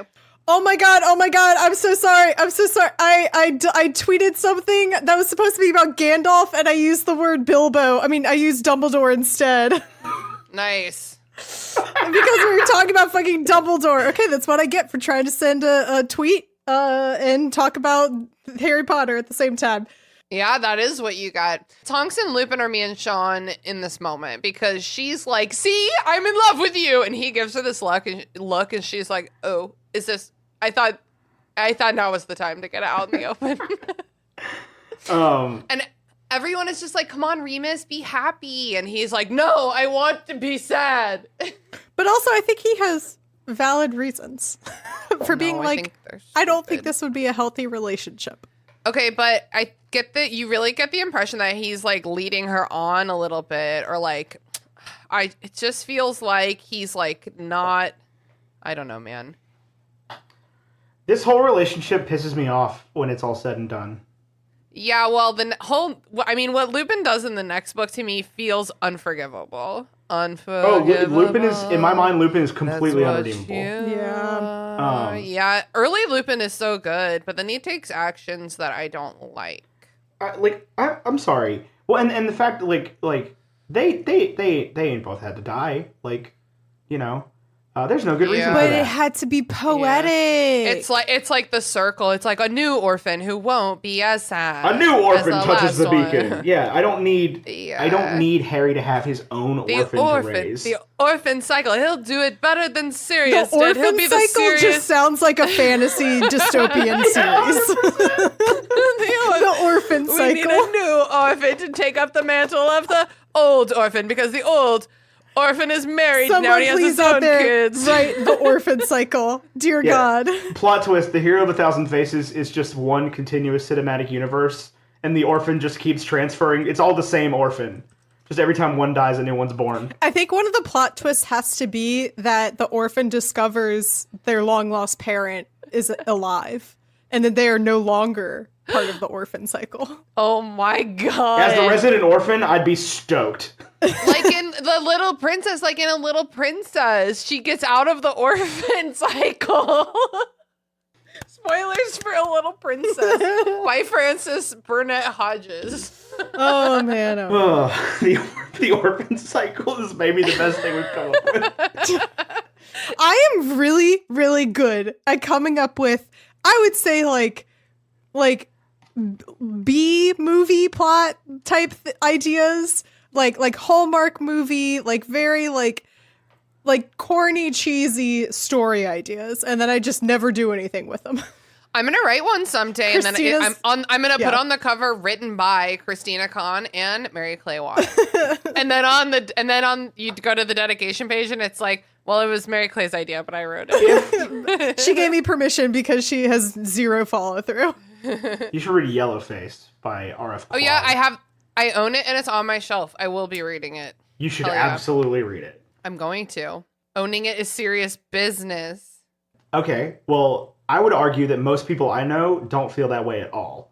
What do you mean? That people just buy books willy-nilly and then never read them ever. Oh no, I read my books. The problem is I do buy books a little bit faster than I read them, but I read books like hell. I mean, not lately because I've discovered crochet and that's been derailing everything. I'm actually thinking about picking up crocheting so that I can read more and like do something that isn't phone while I listen to audiobooks. Oh yeah, that's a good idea. Christina, there are girlies out there who buy like a stand for their Kindle so that they can crochet and read at the same time. That's a good idea. And I I'm have like, too many print books though. I tried to do that once and it just didn't work. I've done it before, but only my very easy crochets. Like the one I'm working right now is literally just a giant blanket full of single crochets, so I could do that while reading. But literally anything more complex than I couldn't do it. Precisely, yeah. So enter Hagrid. Hagrid it just like keeps getting sadder, doesn't it? He had to move Dumbledore's body. Hagrid is the person that all of Harry's emotions get like felt to the audience through. Because Harry can't process his own emotions, or the author just simply didn't know how to write a person processing their own emotions. So like Hagrid constantly throughout the series gets to feel all the things that Harry's supposed to be feeling. That's a really interesting point, Ethan. I'm gonna have to think about that a little bit. He rarely not rarely. He is always feels like the only one in the entire room having like a normal human emotion. Yeah, which is ironic because he's not fully human. He's the only adult who cries, and he cries openly at a time when you should be. Absolutely, sometimes yes. I'd argue he cries when you don't necessarily need to. Sure, yeah, loves tear-stained letters. Yeah. I mean, if you put any amount of red wine in my body, I will cry. So. Oh my god, I have half a bottle. I only had half of 4 bottles of wine. I had half a bottle of One Fine Day. Okay, but listen. Hagrid had to move Dumbledore. Somebody else could have done that with magic. Do we think Hagrid was like, I'll do it as like a brave, honorable thing? Like, or do you think he really was... Do you think they really let him when they could have done it magically? Hagrid is constantly dragging stuff around that could have been done by magic. It is a plot in the entire series. He's described in Goblet of Fire, I think, as like pulling. Maybe it was Sorcerer's Stone. Maybe it's the first one. Of Hagrid's like described walking in the door with like 9 Christmas trees at one time. Yeah, and it's like I think maybe like 3 or 4. I think usually he's like, this is my job. I'm here to do this. I don't, and like also it's not that hard for me to do this. Like I don't mind doing it. But I think in this moment, it was like, this is an honorable thing to do for Dumbledore. Okay. Where do you think he put him? Good question. Yeah, does Hogwarts have a morgue? A morgue? They should. They fucking should. Their death There's rate. so many dead people from this school. I like to imagine Hagrid just has him propped up in his house with sunglasses on, like Weekend at Bernie's. Weekend at Dumbies. Oh my god. Okay, or the room of requirement becomes a morgue. That's what I was thinking. I mean, if you require a morgue, yeah, I think that's the place that's going to do it. Wow. Okay, question. Can the room of requirement do electricity to keep a morgue cold? But I guess you could do a spell to keep the morgue keep it cold. Yeah. I bet it could also cremate somebody. Whoa, fire and ice. I mean, that does actually the room of requirement does cremate someone in the next book. Oh my god, spoilers. Well, okay. That someone cremates themselves. Yeah. That's true. The room just doesn't stop it. Okay, I'm opening my bottle of Lindemann's Cab Sav. I just finished my One Fine Day Merlot. Okay, so McGonagall is like in charge of Hogwarts now. Finally, this bitch is the bitch who should have been in charge this whole time. The whole time, yeah. She's like gearing up to meet with the Ministry, and she's like, Harry, I need a word with you. Yo, so they go up to Dumbledore's office. Sorry, this is actually about McGonagall. She says the most insane thing in this part of the chapter. I believe it's this part of the chapter, Is this where they decide that they're going to like keep Hogwarts open if they're allowed to, or like tell you to the governor? Yeah, they're gearing up for that Yeah. conversation. They're like, whoever it is like, can the school close? And Slughorn is like, yes, of course the school can close. If we only have one student, maybe we won't close. And McGonagall's like, actually, he considered closing the school when the Chamber of Secrets happened, and this is worse than that. And I'm like, no, hey Minerva, I know that he was your Let's buddy, not do that. and he's your friend, but like, it's by pure happenstance that a bunch of kids didn't get murdered that year. Yeah. As far as the school goes, the principal dying is way less important. It's not about the fact that, the principal died. It's about like the larger context of what this means for the world. Sure, but from a Hogwarts perspective, I think from an optics perspective, I just wouldn't have said the same sentence as her. Like, I just think that it's like, this is worse than that other horrible thing we let happen to children. And it's like, it's all bad, babe. Start from scratch. that line just jumped out at me, and I was like, that's a crazy thing to say. Yeah.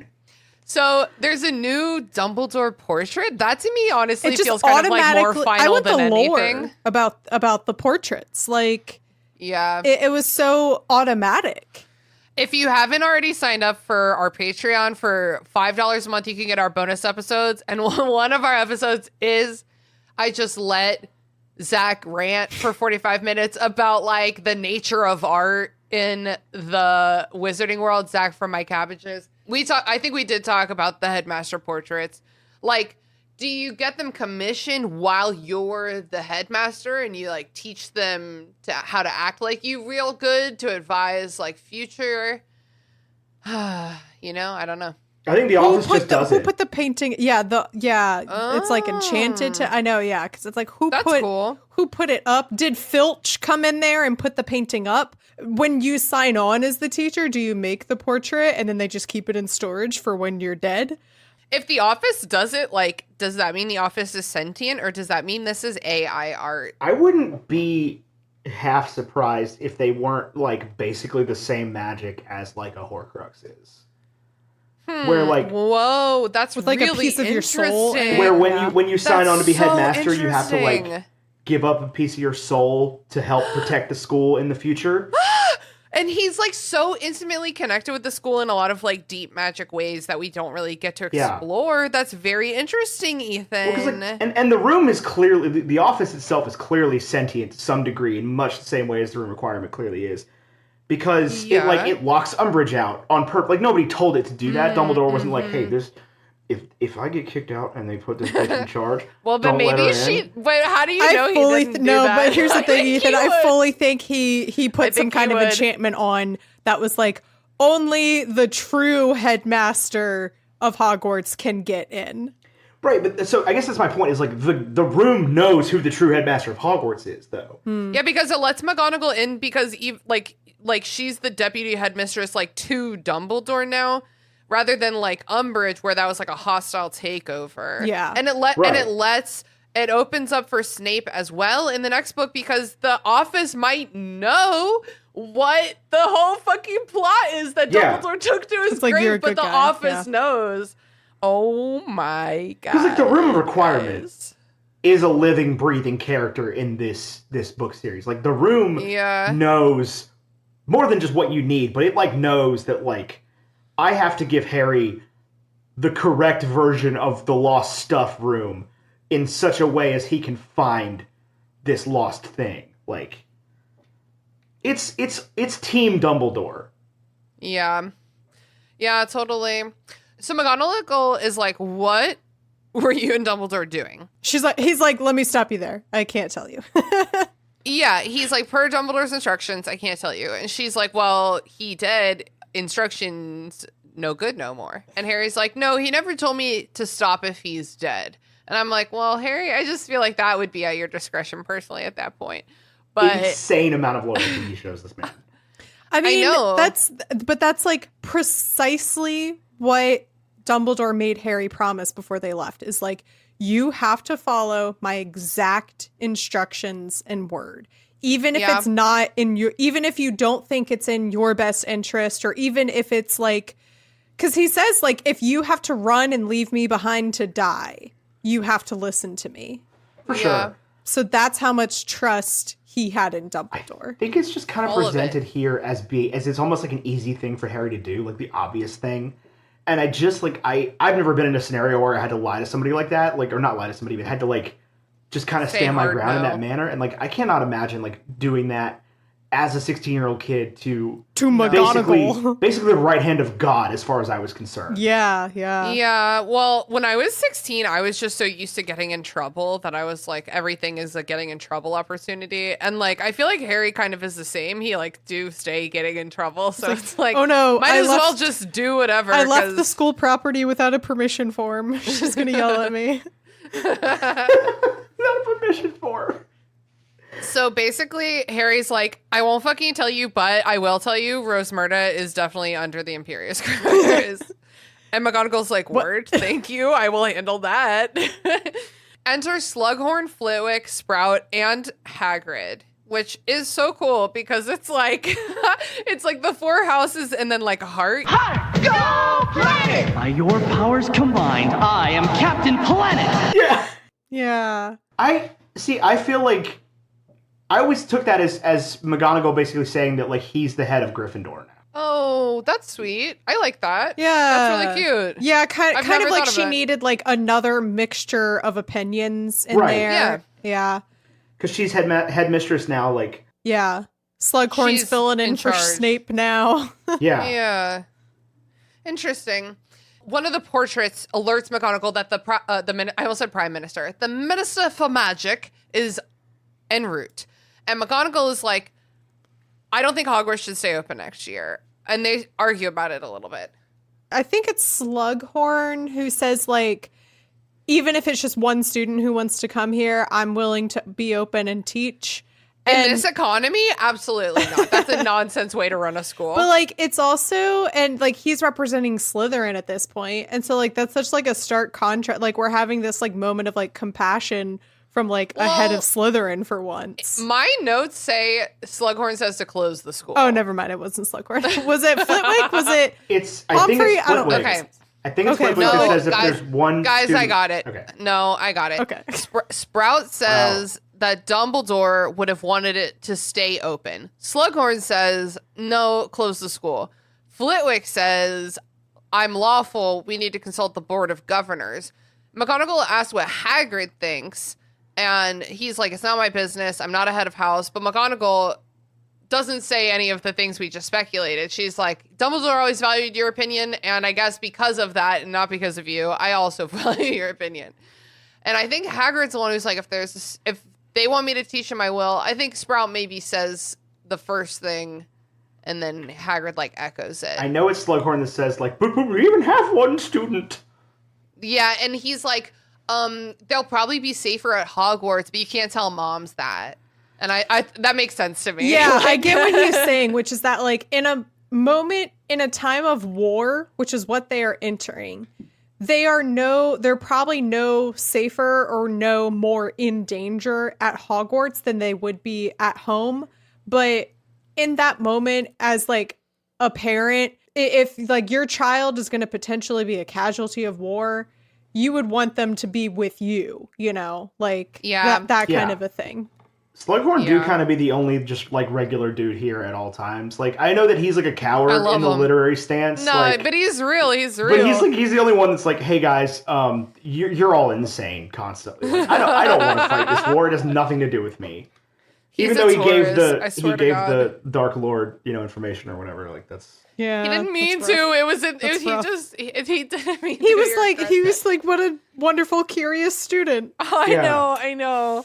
Okay, so they all agree to consult the governors. Side note, I have never heard of these Hogwarts governors before Yes, you in my have. life. Yes, you have, because Yeah. they talk about it a lot in Chamber of Secrets, because Lucius Malfoy is on the Board of Governors, and that's like the big deal throughout, is like the Board of Governors is calling for Buckbeak's execution. and this is Okay. yes. this is one of those is it magic or is it British things, and it is It's just PTA. British. It's PTA. Yeah, but, we have but the you same. like Or pay it's the into school it, board. It's the probably. school board. Yeah, we Oh, have school that. board. Well, so but why is Lucius Malfoy on the school board? That seems he's like- not. He's not. So But he was in book 2. No, but like British boarding schools have their own, like colleges have the board of visitors that describes like, or not describes, that like makes the decisions, and like a CEO has the board, not a CEO, a company has a board of directors.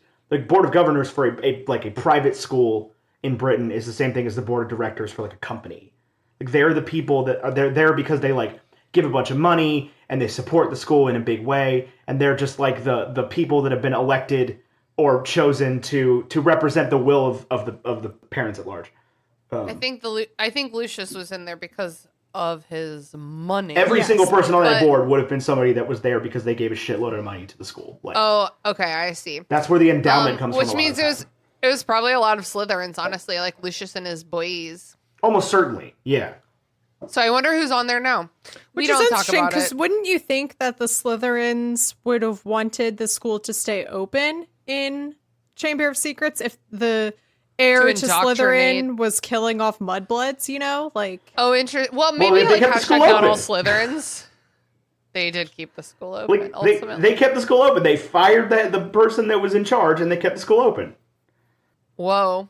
That was so long ago. We've come so far since then. And it's also definitely implied in this chapter the Ministry can step in that case. Because like there's one of these people says if the Ministry of Magic allows it. Okay. So, like separate to that, I think that they're I mean, there's obviously a board of magical education or whatever. Like a yeah, it's probably hard to stand up to the Ministry at all without like Dumbledore. You know what I mean? Like McGonagall can do a lot of talk, but ultimately she doesn't have nearly as much power as Dumbledore. Well, and Scrimgeour's about to get killed and replaced by. Well, and honestly, even like the past year of the Ministry and like political stuff, Dumbledore didn't have as much power as he. Well, actually, starting with like Order of Phoenix. Yeah. Because there was the whole like Dumbledore like smear campaign against him. And I'm sure he gained some credibility back because like he ended up being right about Voldemort. He was right. But like he definitely lost a lot of credibility in that year. And I don't think held as much power, especially because Fudge was out and Scrimgeour,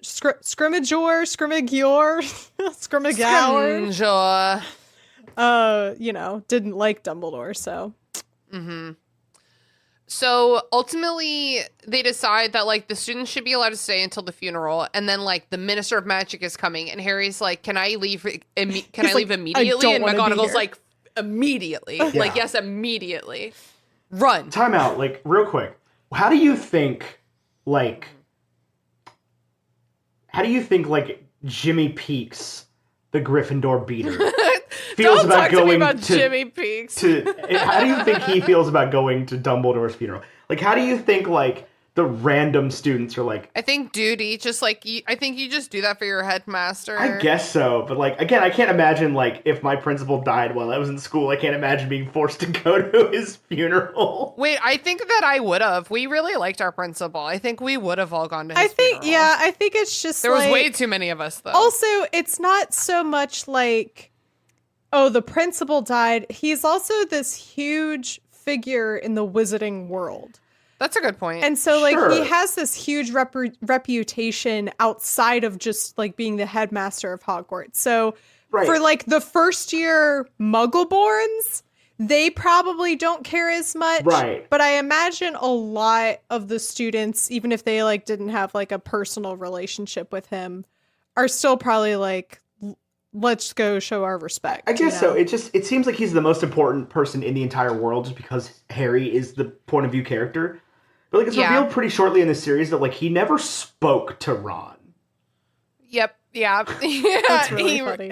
So I'm like, there's probably a bunch of students at this school that see him at feasts, and that's it. Yeah, totally. Like, and I just when they're like, oh well, the students have to be allowed to stay for the funeral and stuff like that. I just put myself in the shoes of like one of Ginny's random boyfriends, Michael Corner. I mean, hey, at Michael the very Corner. least, it's like I think our exams are canceled now, and we're out. We got out of class. You know, that kind of thing. So Harry goes up to the common room, and the portrait lady Denise, we call her. This is pause. Denise? Dead stop. This is the first time ever hearing of Denise. That's because you don't listen to this podcast. Is this like a canonical thing or like? No, somebody. It's a canonical somebody thing in the on- restricted section world. Yeah. Apparently, I think it was Andrew, but I might be wrong. But like somebody named her because they call her the fat lady through the whole series, and Yeah. it's like Denise. We're giving her a name. Denise. She's just so not a Denise, though. I guess I don't agree. She's like a Diana, a Diane. I guess Just because you've been watching The Crown lately, Mary Clay. I've never thought of that as like a demeaning thing. I guess I just assumed that was like the name on the museum tombstone next to her painting. LOL. Was That's like funny. fat lady with wine barrels or whatever. Yeah. Oh, wait, okay, I do accept that explanation, but I'm still gonna keep calling her. Oh, Denise 100%, because yeah, I've been doing it for a long time. I just never Anastasia. I've never occurred to think of it in the like derogatory sense until right now. I think that her alone isn't as bad as all of the other fat phobic shit in this book. Yeah, that's true. Series. So it's like, yeah, we're gonna call the fat lady Denise, and if she wants to call herself a fat lady, that's her prerogative. She doesn't even canonically sing in the books, which is dumb. No, I know. And they make her sing in In I the- think only the third one. That's Yeah, that's there's no Coron, reason. man. That's so. That's just so we can like be thinking about her before she gets attacked. That's- yeah. Alfonso the passionate Spanish man being like, there's not enough life in these movies. Like, I need to know what the things are doing. So Harry goes up to the common Oh, room. it's because yeah. when the fat lady sings. That's Yep. why. That's the phrase. Yes. Okay. Harry goes into the common room and everyone stares at him. The common room's full. Everybody stares at him. So Harry goes straight up to his dorm, and Ron is sitting there, also in buffer mode, like he's just resting. He's just sitting there. His idle Like, animation's playing. He A lot doesn't happened. have a phone. He's not reading a book. He's just sitting there. He's the NPC video game character, and Harry's walking up to, trigger a conversation with him. Deadass, I probably still would have been watching TikTok if I was Ron. Just like, I don't know what else to do with my life. Yeah, it's like Dumbledore just died. I guess I will watch TikTok. I mean, like, Ethan, that's actually exactly what I did probably when we found out that Becca passed. I was probably like, I guess I'll watch TikTok. I had to go finish now. work stuff and then. Yeah, like, I was still working. I was like, I guess Yeah. I'll edit an email I wrote. Yeah, and like, I kind of just I guess went I'll back open downstairs TikTok. from Yeah. the roof and I like went and told Ben and he was like, "Do you need to go?" And I'm like, "I have a few things to finish," but then Yeah. And he just kind of gave me this Buffer look mode of like, is a great yeah. phrase for it, honestly. It really is crazy how like you can stay in that period as somebody who's been through again traumatic death related events in my life. You can live in that period comfortably for like 3 to 4 weeks. yeah. Like And actually, I think as we get into Deathly Hallows, I think that's what Harry's in. Oh, and actually, that's exactly what Yeah. Harry's in at the beginning of this book with Sirius's death. well, and That's true, even too. even at the end when I guess that's the next chapter. I won't go into that, but Yeah. That's all right. You can go into it a little bit. just the part where he's sitting with Ginny and is like, "Hey, I have to break up with you. I'm not coming back." And she's like, "We're at Dumbledore's fucking funeral, dude. Like, what are you talking about? How about we go home and we have a conversation?" And Like a No, normal she person. doesn't, she doesn't care. Harry- She's like, her exact response is for some stupid noble reason, Yeah. isn't it? But like he drops that. He's like, "Okay, by the way, this is a thing I have to do." And I'm like, "Buddy, just hey, breathe first. Why don't you do He's that?" got Yeah, one step at a to time. save the world. He's like, Yeah. well, the only person who knew slightly the plan is dead. Yeah, and it's I'm the guy. just a Now I'm constant the state of one with the panic, plan. yeah. And he never slept well ever again. No. The end. Actually, until the end of Deathly Hallows, I think the And all is last well? I think the last chapter before the epilogue, like I think it ends with like, and he went up, thinking of dreaming softly in his 4-poster bed. And Like, that's where the series No way. ends. no, it doesn't, because I have on my calendar that on November 21st, I'm going over to Christina's house I've to record the last episode. never read a book with an epilogue that I thought needed an epilogue. Yeah. Okay, y'all. Ever. So Ron is like, show me the Horcrux. And Harry has to be like, there is no Horcrux. It's like, it's fake. Ouch. Like having to say it out loud. Harry it's is in like awful. such a daze right now. He's like, here you go, bitch. Look at it and weep. This is the part where if this was a TikTok video, this whole movie, that they would cut to like What I've Done by Linkin Park playing, as they're like, R.A.B., who is that? We've got to go find him. Directed by Michael Bay. Don't forget it's not Linkin Park, it's Phoenix Song. Phoenix Lament. And yeah, that's how. Sorry, I'll let you host. Well, Fox stopped singing at some point, but I just wanted to note, like, this whole chapter, like you said, it's like a jump scare every time it's like, and Fox was still singing. But Harry keeps being like, it was the strangest thing. It was as if the music was coming from within him. And I was like, Harry's never seen live music before. He doesn't know. No, he saw the Weird Sisters. Oh, man, he was really distracted that day. He was not listening. But that's how live music is. You're like, wait, the music is inside of me? Have you guys seen people who will, on TikTok, they'll stitch these, like, Christian worship videos, and they'll stitch them, and, because, like, the original video will be, like, when you POV, you're in a room filled with thousands of Jesus worshipers who feel the spirit of the Lord moving through you. And then it's a stitch of someone being like, I'm convinced that these people have just never been to like a really good concert. Right. Yes. Oh my God. Yes. Wait, hold on. Yeah. What if hold on. Okay. I saw your eyes get really big. You were thinking something. What if Fox is Jesus? No, what if Fox is where Dumbledore keeps his Horcrux that makes the painting?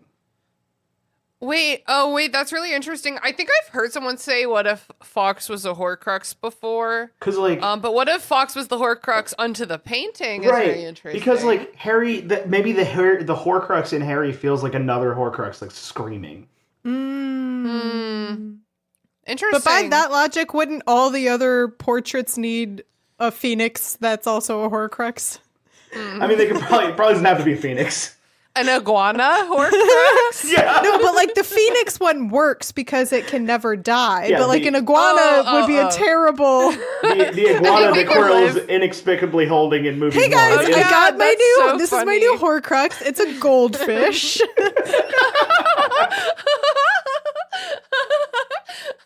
Wait, what you would have to get like a giant turtle like from Finding Nemo? Because they live to be 150 years old.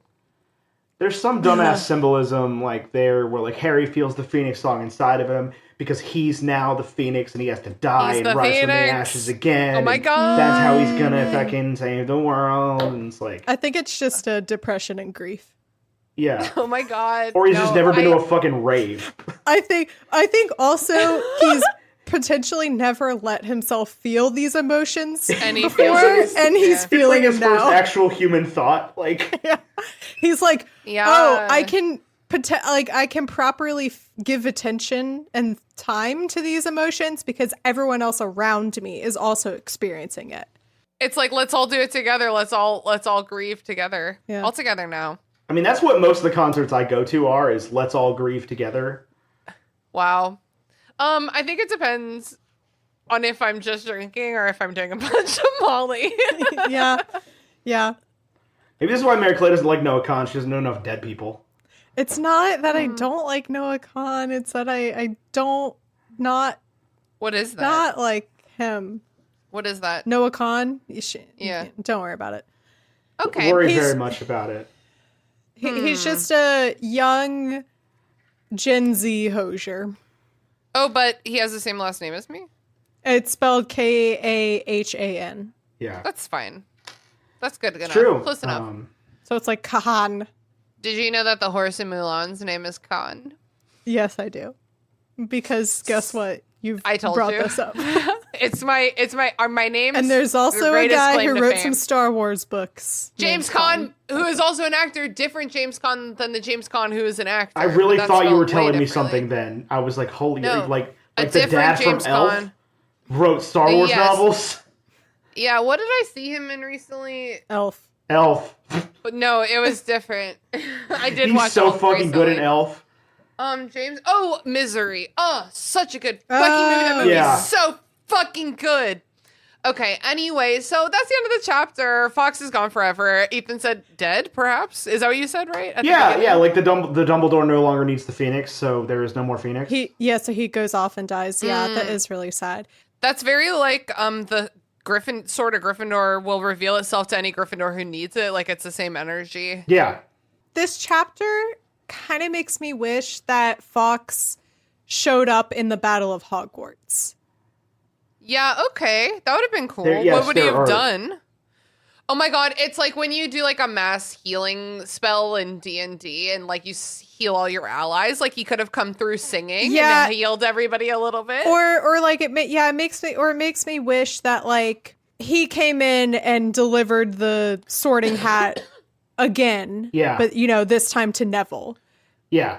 And that like it's him showing up to fight for Dumbledore, one more time. Two notable absences at the Battle of Hogwarts. 1, Fox the Phoenix.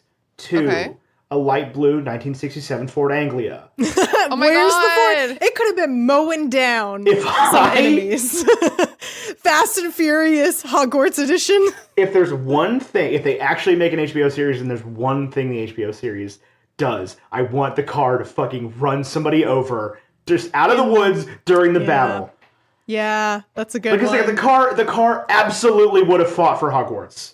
Or alternatively, Harry he's made peace with the fact that he's going to die. He's walking into the forest. Voldemort goes, Harry Potter, come to die. And then the Ford Anglia comes, mows Harry over. Credits roll. I think that the Ford Anglia wanted to be at the Battle of Hogwarts. Like it knew it was happening and it was like, let me pencil that in. But it was like in its hovel deep in the woods smoking weed. And when it looked at the clock, it was like, oh my god, the Battle of Hogwarts was 5 hours ago. God. I mean, they're probably done, right? Aragorn's been dead for like a week. Like I get to just chill. This is crazy. Or like a year, not a week, like a year. I've just been chilling for the first time. Because everything bad happens in fucking June. It's true. Wow. And it's really nice of Voldemort and etc. to like respect the schedule of the school year. Yeah. I'm going to do my villainy in June, preferably just before finals. I don't want those kids to have to do tests. Especially in Order of the Phoenix. Like, there's no reason for Order of the Phoenix to wait.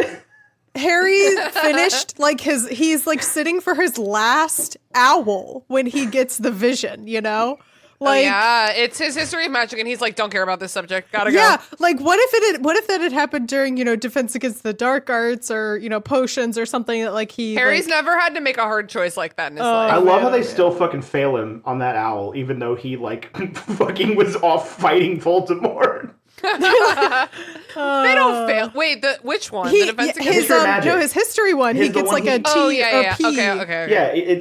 Yeah, he does poorly. In the chapter where he gets his owl results, he's like, well, and obviously he failed history that of magic. That one because I had a vision of Voldemort. He did fucking pass out in the middle of it. Good thing that he doesn't give a fuck about history anyway. Professor Binns being the history of magic teacher is truly the greatest disservice that Dumbledore could have possibly done to those fucking kids. Yeah, history of magic could have been real dope.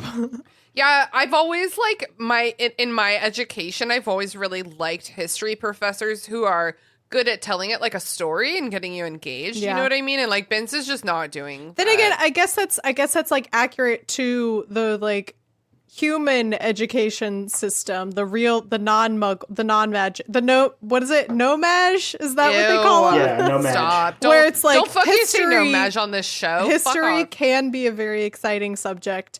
It just depends on like who's teaching it. That's like very true to life though. Yeah, you know how in 7th grade history your professor was a ghost? But like a boring ghost. Yeah, because I was thinking about the TV show Ghosts, and those are exciting ghosts. Christina, the summer that I worked at Brandy Lane where I met you was also the summer where the Hogwarts phone game came out. Oh yeah, we played a lot of that, right? Yes, and we all played a lot of it. Mott's wrote us a bonus episode all about that.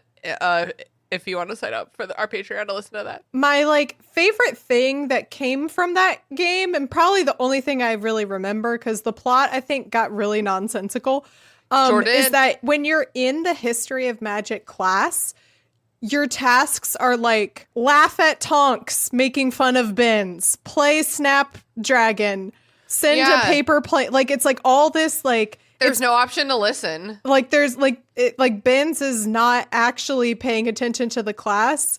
And so they gave like a realistic thing of like, yeah, the kids are behind his back, like, like goofing off. And I think that's really cute. even with all of the changes that Hogwarts Legacy attempted to make to the canon and everything, it's still that way. What, a nonsensical plot? No, the like everybody fucks with Ben's thing is like also a piece of Hogwarts Legacy. Like even though they like changed so many other things and try to make things inclusive and diverse, and it's still just like, let's fuck with the ghost teacher. Whoa. None of these guys have to be good at teaching, right? I mean, they certainly don't in the books. Ethan, do you have any final words about this chapter before we wrap it up? I don't think so. It's pretty depressing. We've said a lot. It It is really depressing. We've been recording according to Logic Pro, we've been recording for 3,382 measures. Okay, well, it's been about 2 hours, which is crazy, because this was a short chapter where nothing happened. It was sad, but nothing happened, is how you described it. Just like Mary Clay's day. Just like my day. Aww. Mary Clay, any final words about the chapter? It made me real sad. Okay. Yeah, okay, great. That's it. I hope the next chapter makes us feel happier. Do you think it will?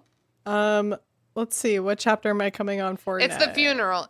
you mean- next you chapter. mean- Your See- next chapter is the movie. The book only exists in the chapters that I read. It's a very I weird see. story. So the next chapter is the movie. It's just the whole thing. I love that movie. Oh, we Fun finally fact. get to watch Daniel Radcliffe be good at acting now. Yeah. That's fun. At last. I used to hate that movie, and now I'm like, it might be the best one.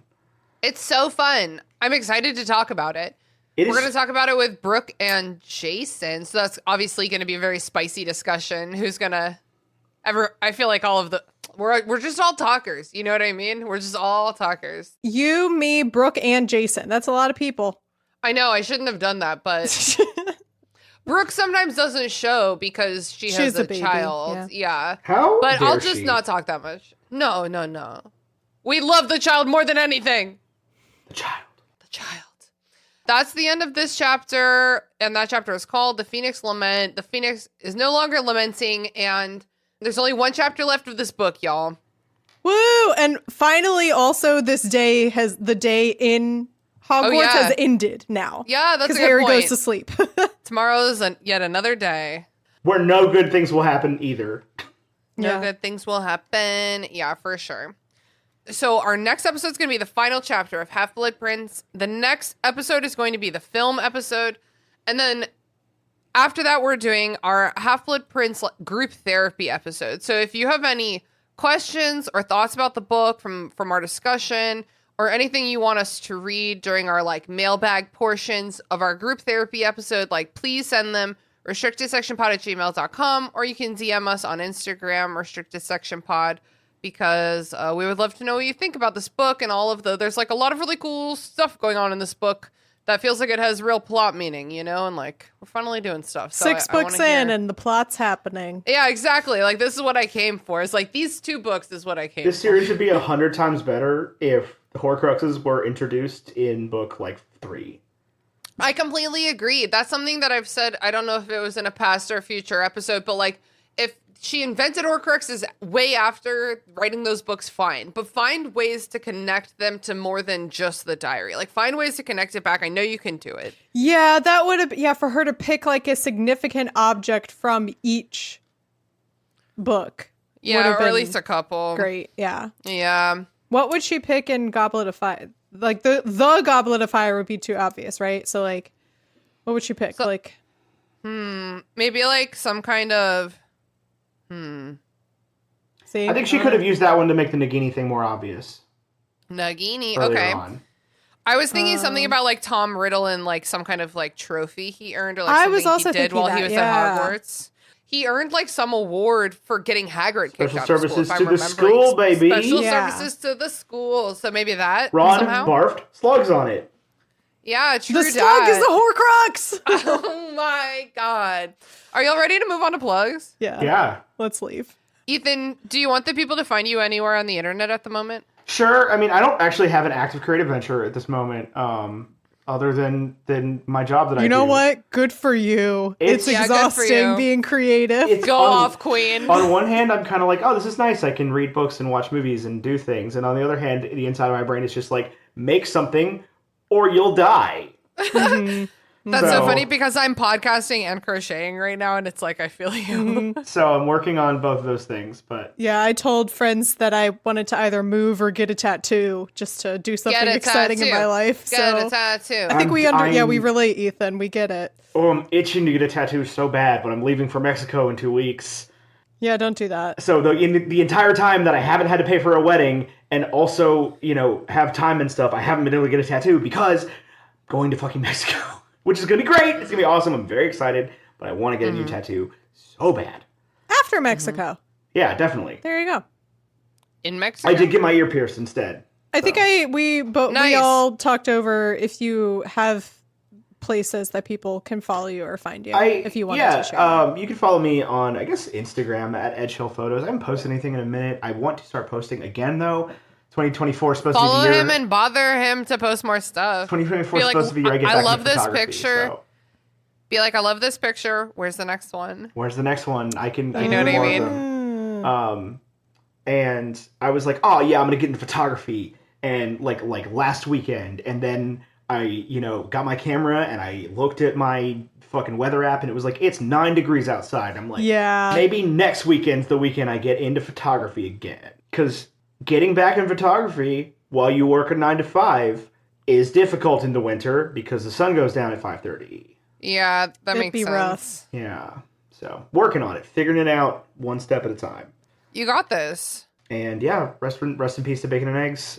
We had a good run, and I don't know if it's done forever, but it is done for now, and we felt like it was time to make it permanent. I'm gonna figure out another podcast to do because I miss talking to people all the time. So working on that, but nothing solid. But as soon as I know, you will know. Find people of the restricted section. Hell yeah. Well, and I'd love to get you on my other podcast, For Real Burn Before Reading, because that one, I mean, like, this podcast is all good fun, but This like one that one sucks. That one we can talk about whatever we want to. Absolutely. Basically. Hell yeah. And what's something you've been reading, watching, playing, listening to lately you think our listeners would enjoy? So I actually mentioned it earlier in the podcast, but like the best book I've read in months is called Yellowface by R.F. Kuang, who is typically a fantasy author, I have learned. And this book is very much not fantasy. It's very much like if you are into like the craft of writing and publishing and making things, like it is such a good, like almost horror story about that. Whoa. Oh. What? I don't know that. It's so good. Oh my god. It like All right. it's one of those I books thought it that, was I'll be stereotypical and say that I assumed it was about like an Asian American person experience growing up as so it is Asian it is American. about a writer who like plagiarizes an Asian American story. Like a white writer. Oh. Whoa. So it's written by an Asian woman, I believe an Asian American woman, about a white writer who plagiarizes the work of an Asian American writer and like profits from it tremendously. Okay. Wait, let's talk about that on Burn Before Reading. That's really Hell yeah. exciting. I have been meaning to text you specifically, Christina, and say read this book for weeks now. Okay, wait, I think I own it. Okay, I'm about to go look for it after this. It was so good. And I really want to read her fantasy work now, and I'm working on it, just in the middle of other books. I'm back on my, to Mary Clay's much chagrin, I'm back on my read too many books in a year thing. No, but I love that for you. So my goal is set at 100 this year, not quite as insane as I once did, but you got 100. this. I have finished 7. Okay. 7. Hell yeah. I'm giving The Way Keep of us Kings posted. a 5th try. You're getting, what is it? The Way of Kings by Brandon Sanderson. Oh, a 5th try? I've never been able to finish it. Boy, Stop boy. trying. Yeah, you don't have What's to. wrong with you? You don't have to. Because like I think about it all the time, and I don't know how the No. story ends. All right, well then you have to. It's my wheel I have to roll up my perpetual hill. I'll probably Alright. bail out after 12 hours again, but it's fine. Whatever. I hope you get there eventually. One of these days. Mary- I will also eventually finish The Book Thief by Marcus Zusak. What? I've tried to read that like What? 6 times. For real? Yeah. That's wild. It just always gets put Wow, down for some okay. reason and never picked back up. But anyway, Yellowface by R.F. Kuang is the best Hell book yeah. I've read since I read Lessons in Chemistry last year. So Okay. Mary Clay, where can the people find you on the internet? Where can they find you? So exciting. You can actually, yeah, I think this might be the first episode I've been on since Skywalk officially launched. Oh, yeah, because you were on... I think I was on like Before just reading. beforehand or something. Yeah. Yeah, you can follow along my first ever journey through the Star Wars movies. Skywalk Before You Run is available wherever you get podcasts. There are multiple episodes devoted to each movie. So currently the episodes are coming out about A New Hope. And you can follow that on social media at, nope, not at Tolkien About Pod. That is how robotic this is for me. No, that I I feel do you. this multiple times. At Skywalk Before You Run. Crushed it. Hell yeah. Okay, what media are you plugging this week? Oh, I just finished a book called... Oh, the Kevin Wilson one? Yeah, I think it... I just want to mention... Yeah, okay. I just finished a book called Now Is Not the Time to Panic by Kevin Wilson. He also wrote Nothing to See Here. I love that book. And I really love Nothing to See Here. I really, really love Now Is Not the Time to Panic. Oh, really? And it kind of makes me mad that a male author is really good at writing these, kind of like weird female characters. Yeah, I totally agree. Yeah, I would say Now Is Not the Time to Panic, especially. It's just like, it's a really like quirky read. I would say it's pretty like fast paced. And I found it like oddly like comforting at some points. But yeah, it was just like a really interesting read.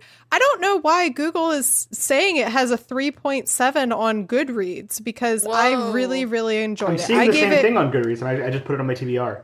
I gave it a 5-star rating, which I don't give books 5 stars unless I'm like, I think this might have changed my life. Like I'll give books like a 4.5 or 4.75, but like a 5-star for me is like, this is going to stay on my bookshelf probably for the rest of my life type of a book. So now I feel like I've hyped it up too much. It sucked. Don't read it. To be fair, I think most of the things that I give 5-star ratings to are things that have somewhere in the upper 3-star rating on Goodreads. Like I think that tends to be the kind of book I end up drawn to, so I get that. Yeah, and I will say also like it's a weird little book. So I could also see why. Nothing to See Here is too. Yeah, I liked that book so much, so I definitely want to read this one. Yeah. I've been yours, Christina. You know where to find me. And I really, like I said, I really haven't been like reading or doing anything lately. But one thing I did read and watch is the Ballad of Songbirds and Snakes, the Hunger Games prequel, which I found to be like extremely interesting. If you don't really care about Hunger Games, I don't really recommend it. But like I found it to be extremely interesting in terms of like world and character. And I was actually thinking about it earlier in this episode when we were talking about like writing music for a movie based on its book. And I think that this movie, their like bluegrass music that they wrote for this movie, it slaps so hard. And Sean and I are listening to it like every single day. And like I think it's like I have like a lot of notes about it, but like I think it's like a very interesting story. If you want to read or watch it. I could talk about that as an adaptation of a book for days. Yeah. I saw, I think, the majority of this movie via TikTok clips. I don't know how, but so much of this movie was posted on TikTok just in random clips and assortments and accounts. The lack of reading comprehension from people on TikTok to understand that it is in fact a prequel and it works in the way that prequels work. And that like, you know, the main character is the bad guy from the damn beginning. Yeah. And everybody's like, oh my God, like, I feel like he had this, you know, he wasn't redeemed enough. And I'm like, because he's the devil. Going to be bad. Yeah. No, that's the thing is at the end of the book, I was like, well, man, why the fuck did I read that? And then I was like, but I knew though. It's like when I edited that book about the dinosaurs and I got to the end and I was like, I forgot this was how the dinosaurs ended. That sucks. You get caught up in the narrative. Yeah, it's like, oh, this is so cute. And oh my God. Anyway, if anyone wants to talk to me about even the book Speaking or of, the I movie, gotta let get me out of know. here. I'm going to send you 100 text messages. It's been weighing on me heavily. Okay. Anyway, thanks to both of you so much for coming on the restricted section to talk about scroll, the Phoenix Lament, or as I like to call it, the Phoenix's Lament. The end? Bye? The end. Well, thank you. I love you. Goodbye. Don't Goodbye. you usually have some kind of a sign off? No. Oh, I don't have a sign off, honey. Oh, I thought you at least made one up now. Okay. I usually just say that's the end of the episode. And that's what I'm lamenting about. That's it, potheads. Thanks for listening to the restricted section. This podcast is produced and hosted by me, Christina Kahn. Our theme music was produced by Ryan Kahn. Our logo was designed by Michael Hardison. Please connect with us on Twitter @RestrictedPod, on Instagram @RestrictedSectionPod, on Facebook @RestrictedSectionPod, or in our Facebook group, The Restricted Section Detention Crew. Join our Patreon to get access to our Discord server, our bonus episodes, and other cool perks. We're also very happy to be a member of Deus Ex Media, where all you fucking nerds can find all kinds of fandom podcasts to suit your fancy.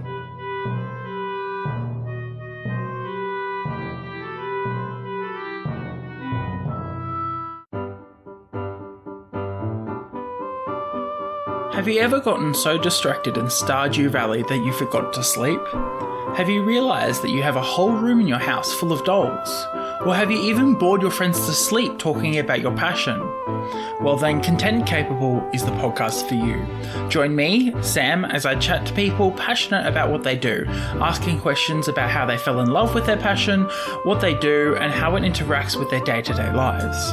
Catch the podcast every Monday as I find out what makes someone tick, all while gleaning interesting and insightful life lessons along the way. There'll be laughs, a bit of crying, a whole lot of conversations, and we learn just a little bit more about the world around us.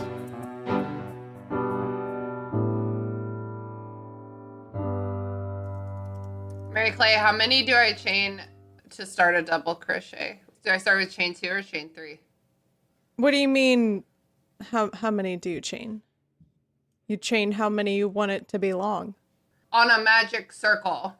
So you chain, you start off regular, you chain. No, on a magic circle, I'm saying. You have to start out with a set, you have to start out with like a regular chain no matter what stitch you start with. I just don't agree because, as I've said twice, I am using a magic circle. Yeah. You don't start with a chain, you start with a circle. Sure, but you're still doing like a regular chaining, like single crochet action. And then you start the double crochet. Don't tell me no, bitch! I know how to do a magic circle! You work the stitches into the circle. You don't have to chain anything. I just chain them directly into the circle. Yes, but it's not a double crochet at that point. It's not a double crochet until you go off of the first row. Okay. Why are you... Stop it! I've been crocheting for like years longer than you have. Well, I'm doing something that's never before been explored, I guess. Send me the pattern. I have no earthly idea what you're talking about. It's literally the most basic granny square you could possibly dream of in your life. Okay. It's just a granny square. Okay.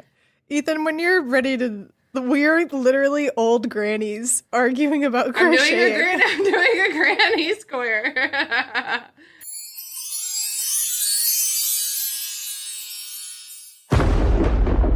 Deus Ex Media.